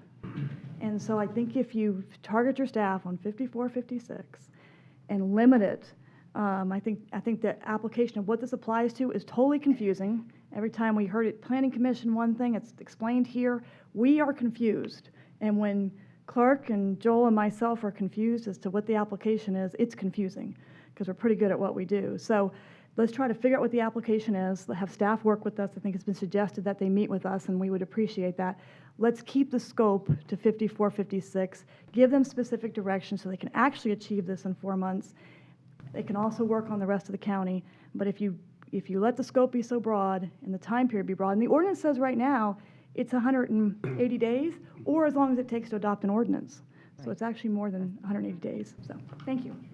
Thank you. Is there anyone else here to speak to this item? Seeing no one. Mr. Moore? Yeah, sure, thank you. Now, listen, again, we go back to, you know where I stand in the area I'm looking at. Again, so Yeah. not speaking for everybody else. If you have concerns about other areas, you have concerns about other areas too. I mean, it's not the end-all, be-all if we don't do this in the next 30 days. Let me keep going for a second. Let me keep going. I mean, I don't have a huge issue if somehow some people want to get together with staff, but it would need to be done in the next 15 to 30 days. Yeah. To have that discussion. I'm okay with that. I mean, again, going back to my concern, 54, 56, that's what I personally want to see happen. And there's really nothing else for me to say about that. But again, if the board or staff feels like it'd be beneficial to have that discussion with some of the stakeholders over the next, 2 to 3 weeks. I don't want to go past that, so everybody's going to have to work their schedules and figure that out.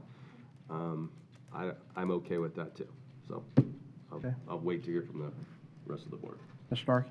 Well, the moratorium, my understanding was the 54, 56 corridor. I do want to see them fix the standards for the whole county, but we don't have to do a moratorium on the whole county. I'm fine with 54, 56, but when you bring us the ordinance, I don't want to go through this again for every part of the county. I'd like you to have it ready for the whole county, but let's just do the moratorium on the 54, 56 corridor, because that's the real pressing issue, and a moratorium is a drastic step. But if we don't do the moratorium, then everyone's going to apply, and then there won't be need for one to fix it, because the issue, it'll be done. We saw that with the billboard ordinance, and that's just what happens. People rush in to try and get under, and then we'll have lost the opportunity for the job. So that would be my recommendation. Mr. Chairman, a follow-up to Mr. Moore? No, if yourself or maybe Mr. Goldstein can revisit the question about the MPUD, since there seems to be some confusion.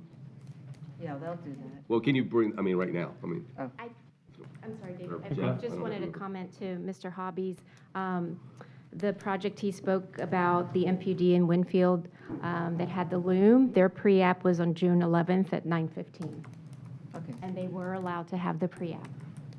So I think the language on the MPDs can be clarified. I understand Mr. Hobby's point. Staff did determine that that particular one was exempt, but if he wants that language clarified, that can be done.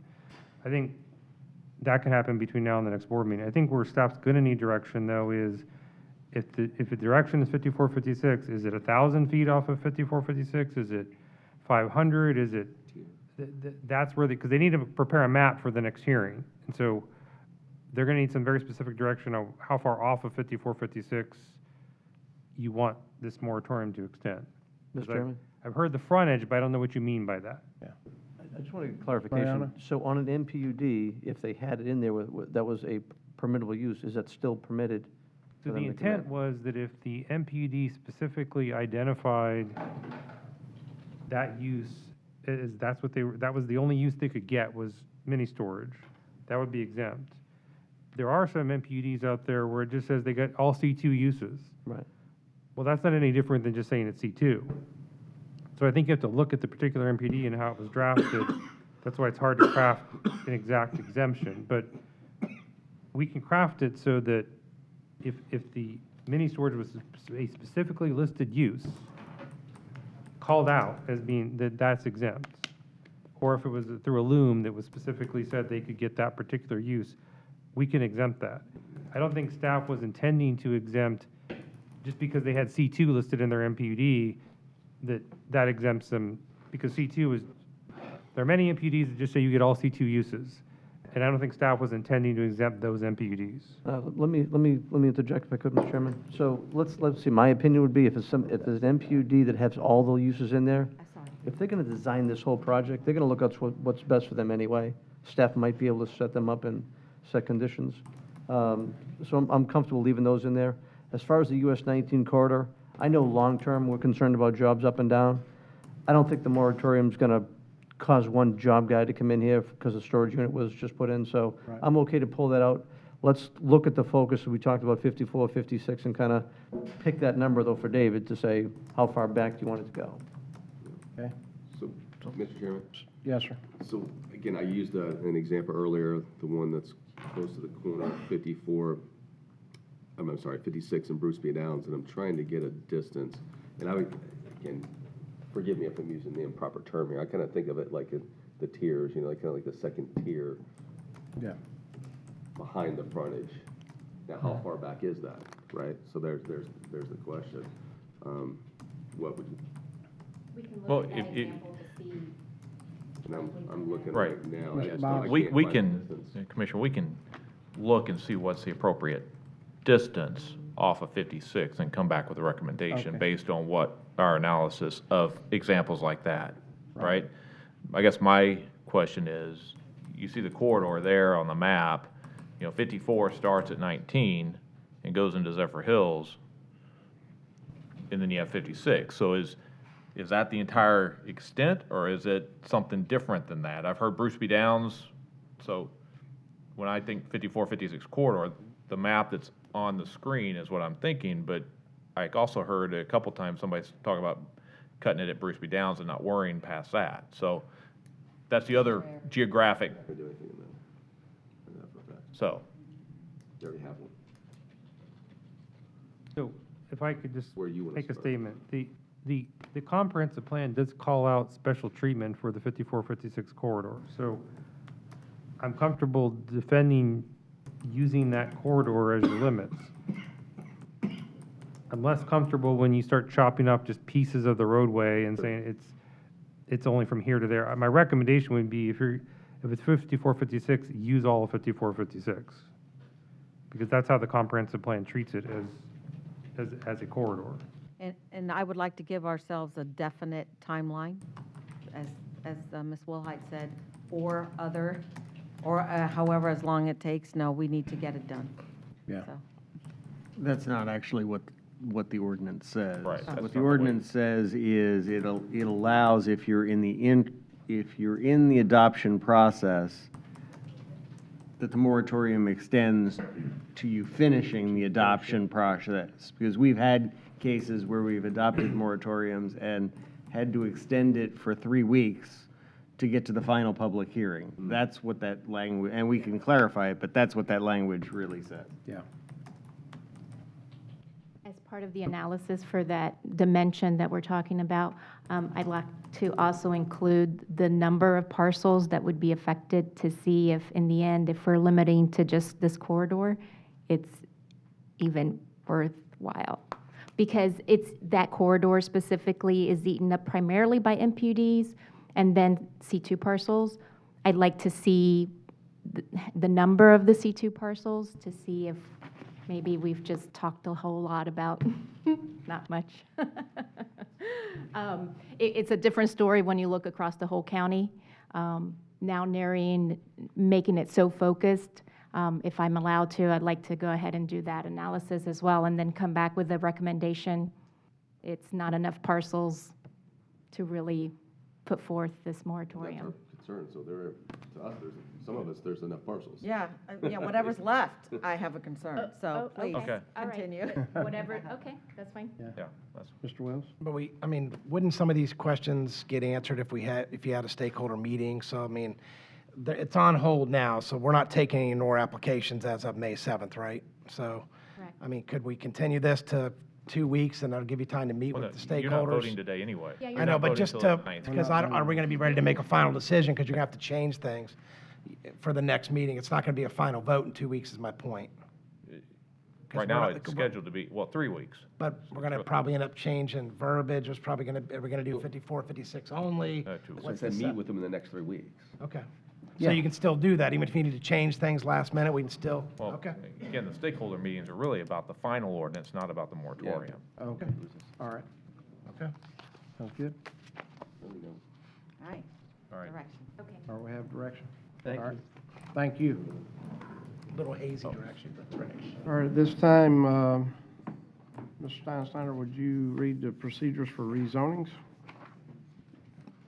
There are 2 rezoning agendas, regular and consent. Staff will present each application to the Board of County Commissioners. If staff or Planning Commission has recommended approval and there's no opposition, the application will be considered by the board without further presentation. If staff or Planning Commission has recommended denial, or if there is opposition to the application, the applicant will be given 5 minutes for presentation. The opposition will be given 3 minutes for each individual or 5 minutes for a group representative, and the applicant will be given 3 minutes for rebuttal. Any individual disagreeing with staff or Planning Commission recommendation or anyone wishing to object to any condition of the rezoning may at this time request the petition be pulled from the consent agenda, in which case that application will be heard under the regular agenda later on during the meeting. Otherwise, all rezoning applications on the consent agenda will be approved by a single motion and vote. If you wish to speak to any petition, please give your name and address and whether or not you've been sworn for the record. These are quasi-judicial public hearings. The law in Florida is that mere public support or opposition of an application is insufficient for this board to take action. Please limit your comments to those criteria found within the board's land development code. If anyone plans to speak this afternoon on any of those items, if you could stand and raise your right hand, I will swear you in. This will be her last swearing in, just Final, to take yes. advantage of it. And all the enjoyment of it. Do you swear or affirm the testimony you are about to give is the truth, so help you God? Thank you very much. Okay. So P5. P5. We do have proof. Tampa Bay Times, April 26, 2019. Thank you, Mr. Chairman. Item P5 is a zoning amendment. Evans Parcel G2 MPUD Master Plan Unit Development by Evans Properties Incorporated. It's a rezoning request from AC Agricultural Zoning District to an MPUD Master Plan Unit Development to allow 117 residential dwelling units and 100,000 square feet of non-residential on approximately 39.08 acres. This comes to you with a recommendation of approval with conditions on the consent agenda. All right, this is a public hearing. Is anyone here to speak to this item? Seeing no one, Leave it on consent. leave it on consent. P6. Do you have proof? Tampa Bay Times, May 10th, 2019, along with an affidavit and certified mailings and site postings. Thank you, Mr. Chairman. Item P6 is a zoning amendment in the name of Project Arthur MPUD Master Plan Unit Development by Angeline Corr, Bexley JPTR, and Bexley MHTR and J&M Family Partnership, Bexley James P. Rev Trust, and Bexley Mabel H.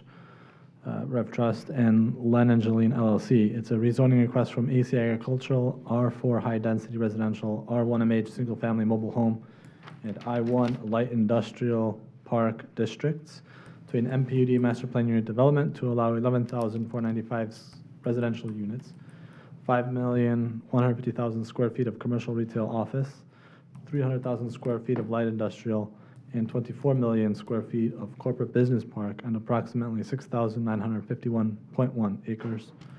This comes to you with the recommendation of approval with conditions. Okay. Is there anyone here to speak against this item? Seeing no one, leave it on consent. P7. We do have proof of publication, Tampa Bay Times, April 26, 2019.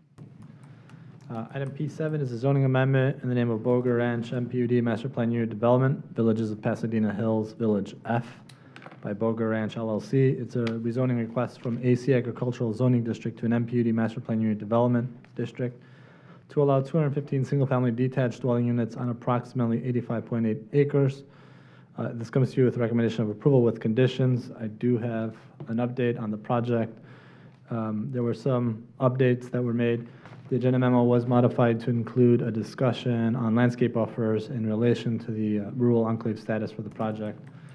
And this agenda memo has been circulated to the board, as well as that this is reflected in the revised resolution, which was also circulated. And the revisions in the resolution included adding a new finding of fact number 12 and a new condition number 10, and the conditions of approval of the MPUD related to the landscape buffers and the rural enclave status. Okay. Is anyone here to speak against this item? Come forward. Mr. Chairman, I'd recommend that you pull it out after the last couple of times. Oh. Pull it off of consent. Okay, pull it We'll off come back- consent. We'll come back to with it. This one. Okay. The final consent is P8. And we do have proof of publication, Tampa Bay Times, May 24th, 2019.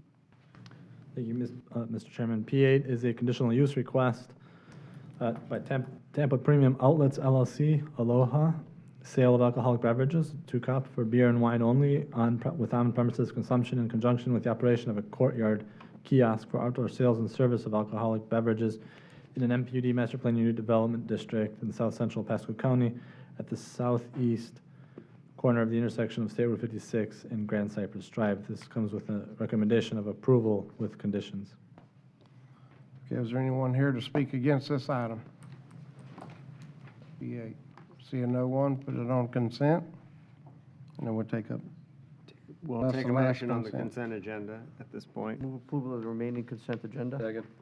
I got a motion and a second on the agenda, consent agenda. All those in favor say aye. Aye. All opposed, like sign. Motion passed. So then the question I becomes. know we got a does the- question going does back the- to P7. Yeah, does the board wish a presentation on P7, or do we just want to hear, do they just want to hear from the opponent? Maybe the What's the input pleasure first? of the board I mean, on? we can, yeah, You have the input first? yeah. Okay. The gentleman was going to speak on P7, please come forward. Was that Kartik in the white shirt? I don't know. State your name and address for the clerk. Walter Klozeski, 32946 Tyndall Road, Wesley Chapel. Is that Walter? Walter. Thank you. And have you been sworn? Yes. Okay. My concern is, I was in a meeting with some of the county staff yesterday, and they said to me that the Tyndall Road improvement as part of this project, that part of it would be done by Boger Development, and part of it's going to be done by Pasco County, but they could not give me a time frame on when Pasco County would be doing their part of the improvement. So my question is, how is a development going to be built with part of the road being paved and part of the road being a one-lane dirt road with 300 houses coming in? Is Tammy here? We need someone to answer his question. Can you repeat the On question? the paving. Mr. Two, come forward. You've been sworn. Yes, Joel Two and Associates for the applicant. I've been sworn. The roadway improvements are required, particularly the one this gentleman's speaking about, they have to be done by the developer applicant. So the developer will in fact be doing that required improvement that's required by the VOPH roadway plan. Obviously, the So county that's that has. entire road? Correct. The county has to review and obviously approve the design plans and exactly where it goes and avoiding the trees and everything we've talked about. But my understanding, and Mr. Gasaway just confirmed that, is the developer will be required to build that improvement. It's one of the specified pipeline projects, if you will, that he has to build under the VOPH area plan. So I believe you will get that all built All at the same time. at one time by the developer. So there may have just been some confusion on that. Okay, as long, I just wanted to be sure that we're not going to. Well, it sounds like they're going to take care of it for you. Okay. Mr. It was Pulaski. county staff that told me different. Okay. All right, thank you. Any, Mr. Chairman? Just to close it up, anyone else that? anyone else to speak to this item? Okay, any discussion? Mr. Mariano? Can we hear from staff to confirm that? I don't know. I would, Other than matter right now, but we can check on that and be sure we're not giving out the wrong information. yeah, we can definitely check on it, but I didn't catch his entire question, and my previous question was if he could repeat it. Well, he was concerned about the fact that the first part of that road was going to be county and the next part was going to be by Boger, the developer. In actuality, the developer's going to build the entire road. Mr. Gasaway is here, so. Good afternoon, Pat Gasway, 5904 Hampton Oaks Parkway, Tampa, representing the applicant. I'm very familiar with the location of the roadway improvements contained in the conditions, as you might guess. I'm also familiar with the location of Mr. Plazewski's property as well. The portion of the roadway improvements contained in the conditions require the applicant to construct Tyndall Road from Curley Road to the Elam Road extension. The portion of the property where Mr. Plazewski's land is located is within that segment. So I am certain that the location of the required improvements within the conditions of approval that are along the frontage of Mr. Plazewski's property are one and the same. Okay. another question while you're answering that. Sure. When the road comes in there and makes a turn, I believe, toward the north a little bit and cuts off a piece of one of the gentlemen's I spoke to before about his lot, but it cuts off a corner. Do you know how much land that is? Because the gentleman only has 2 acres. I completely understand. The specific acreage is very small. I don't know it off the top of my head right now, but the documents that we have right now are currently planning documents. It does require boundary surveys, topo surveys, the location of the trees, and the design can be sensitive to the location of property boundaries and specific trees, if that need be the case. Okay, that's good. But we'll determine that a little bit later down the road. Right. Okay, Mr. Chairman, thank you. Yes, sir. just to answer Commissioner Mariano's question, I can confirm that Mr. Gasaway is correct, that the developer would be essentially responsible for the segment of roadway. Okay, thank you. All right. Second. We got a motion and a second to approve. All those in favor say aye. Aye. Aye. All opposed, like sign. P7 pass. Now we go to P9. Do you have proof? Tampa Bay Times, May 24th, 2019. Thank you, Commissioners. Good afternoon. Denise Hernandez, Planning and Development. This is item PDD 197406 in the name of SDG South Acquisition LLC. This is for a change in zoning from an AR agricultural residential to an R4 high-density residential district. Parcel is located on the north side of Collier Parkway / County Line Road, approximately 550 feet west of Livingston Road. I'd like to see if you can call for public comment before I do a presentation. I'm not sure that there will be anyone here for public comment. This item comes to you with a recommendation of approval from the Planning Commission and from Planning and Development Department. All right. Is there anyone here in the audience going to speak to this item? Seeing no one, go ahead with your. Okay. Did you want to do a full presentation, or? I don't, y'all need more of a presentation? Or the pleasure of the board? No. Move for approval. Second. I have a motion and a second. All those in favor say aye. Aye. Aye. All opposed, like sign. Motion passed. Thank you. P10. We do have proof. Tampa Bay Times, June 5th, 2019. Justin Grant, Public Infrastructure. This is a resolution by the Board of County Commissioners designating an area, Cypress Preserve, phases 1B and 2A for street lighting, and to consolidate those by request of the developer. I would say the same thing as Denise did. Is there any public comment, and is a presentation desired by the board? Is anyone here in the audience going to speak to P10? Seeing no one, board's pleasure. Move approval. District 2. Second. Got a motion and a second. All those in favor say aye. Aye. Opposed, like sign. Motion passed. P11. Advertised in the Tampa Bay Times, June 5th, 2019. Okay, developer of Lakeside, phases 3, 1B, and 2B is petition the county to establish the subdivision of the streetlight area for this area. Same comment. Is there any public comment, and does the board require a presentation? No. Is anyone here to speak to P11?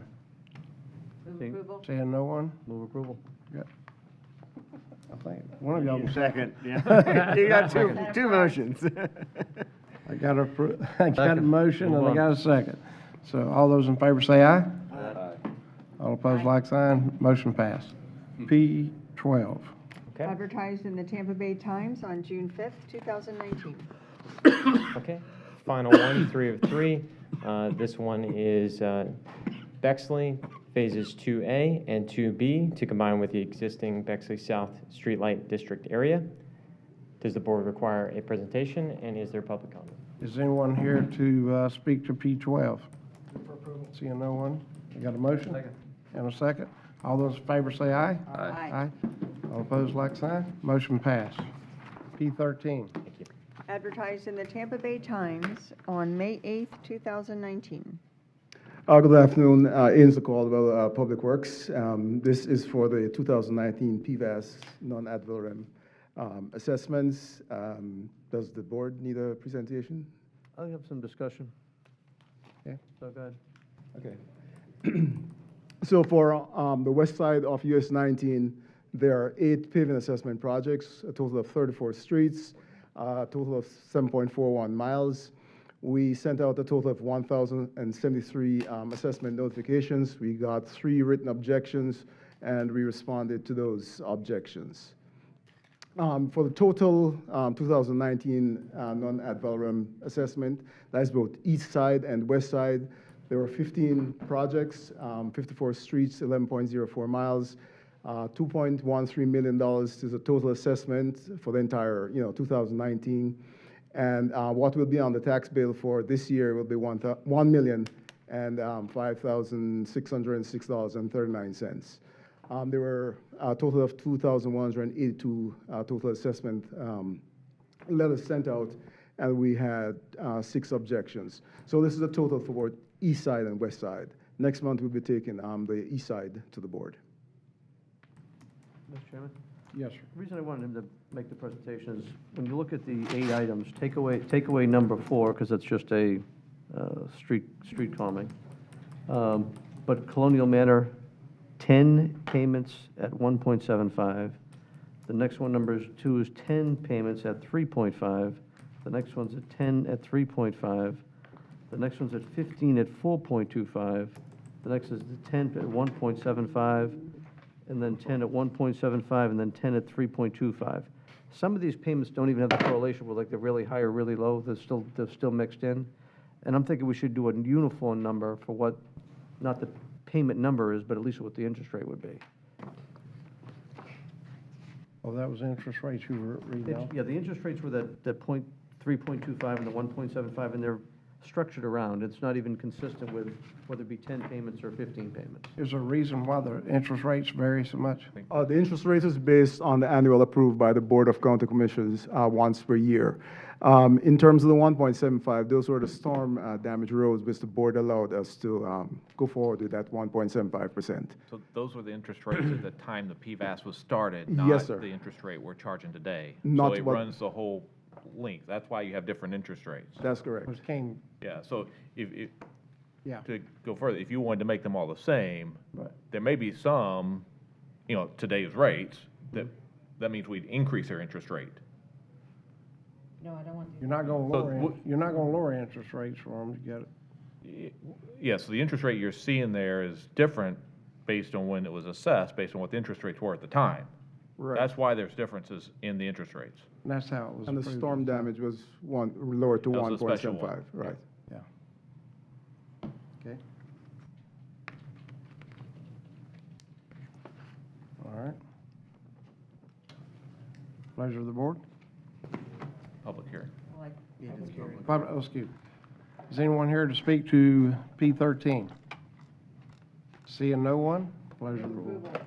Second. Got a motion and a second. All those in favor say aye. Aye. Opposed, like sign. Motion passed. Okay. Is there anything else to come before the board before we adjourn? You got your minutes. You didn't get to you.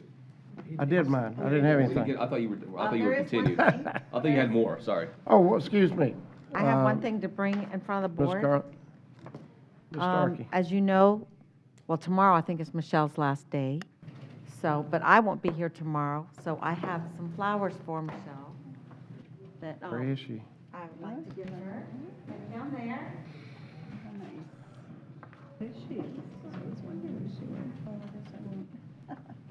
And Peggy's got them. So we just want to thank you for your service here to the county. You were a wonderful executive assistant and then briefly legislative assistant, and we wish you well in your next endeavor. In California, going to my birthplace, Redwood City. Congratulations. Good luck, Michelle. You've been awesome. Yep. Oh, yeah, I love the foot. Mr. Chairman? Yes. While they're taking a picture, I think one thing we forgot to mention is that we do have a new state representative Oh, excuse me. 38. Yep. Mr. Randy Maggard. So we do have a new state representative, so that seat is not unfilled anymore. And a new mayor in Port Richey. Oh, that's right. Oh, we They got have a new mayor? Scott Tremblay is the new mayor in Port Richey. They still have to have another election, I guess, because he resigned from They need 2 more a seats. previous office. They have a vacant council seat, Yeah. and then their vice mayor is suspended, but he has not resigned. Okay. All right. I think there's a date already set for the municipal election for the council seat, but I don't know what it is. Okay. September? Okay, yeah, September. So, and All right. again, reminder, the Cody River workshop is this evening, 4 to 7 in Port Richey. That's council, okay. Cities pay for that election, right? Yeah, they pay for their own election? Yeah. Go ahead. All right, with that, we'll adjourn. Thank you.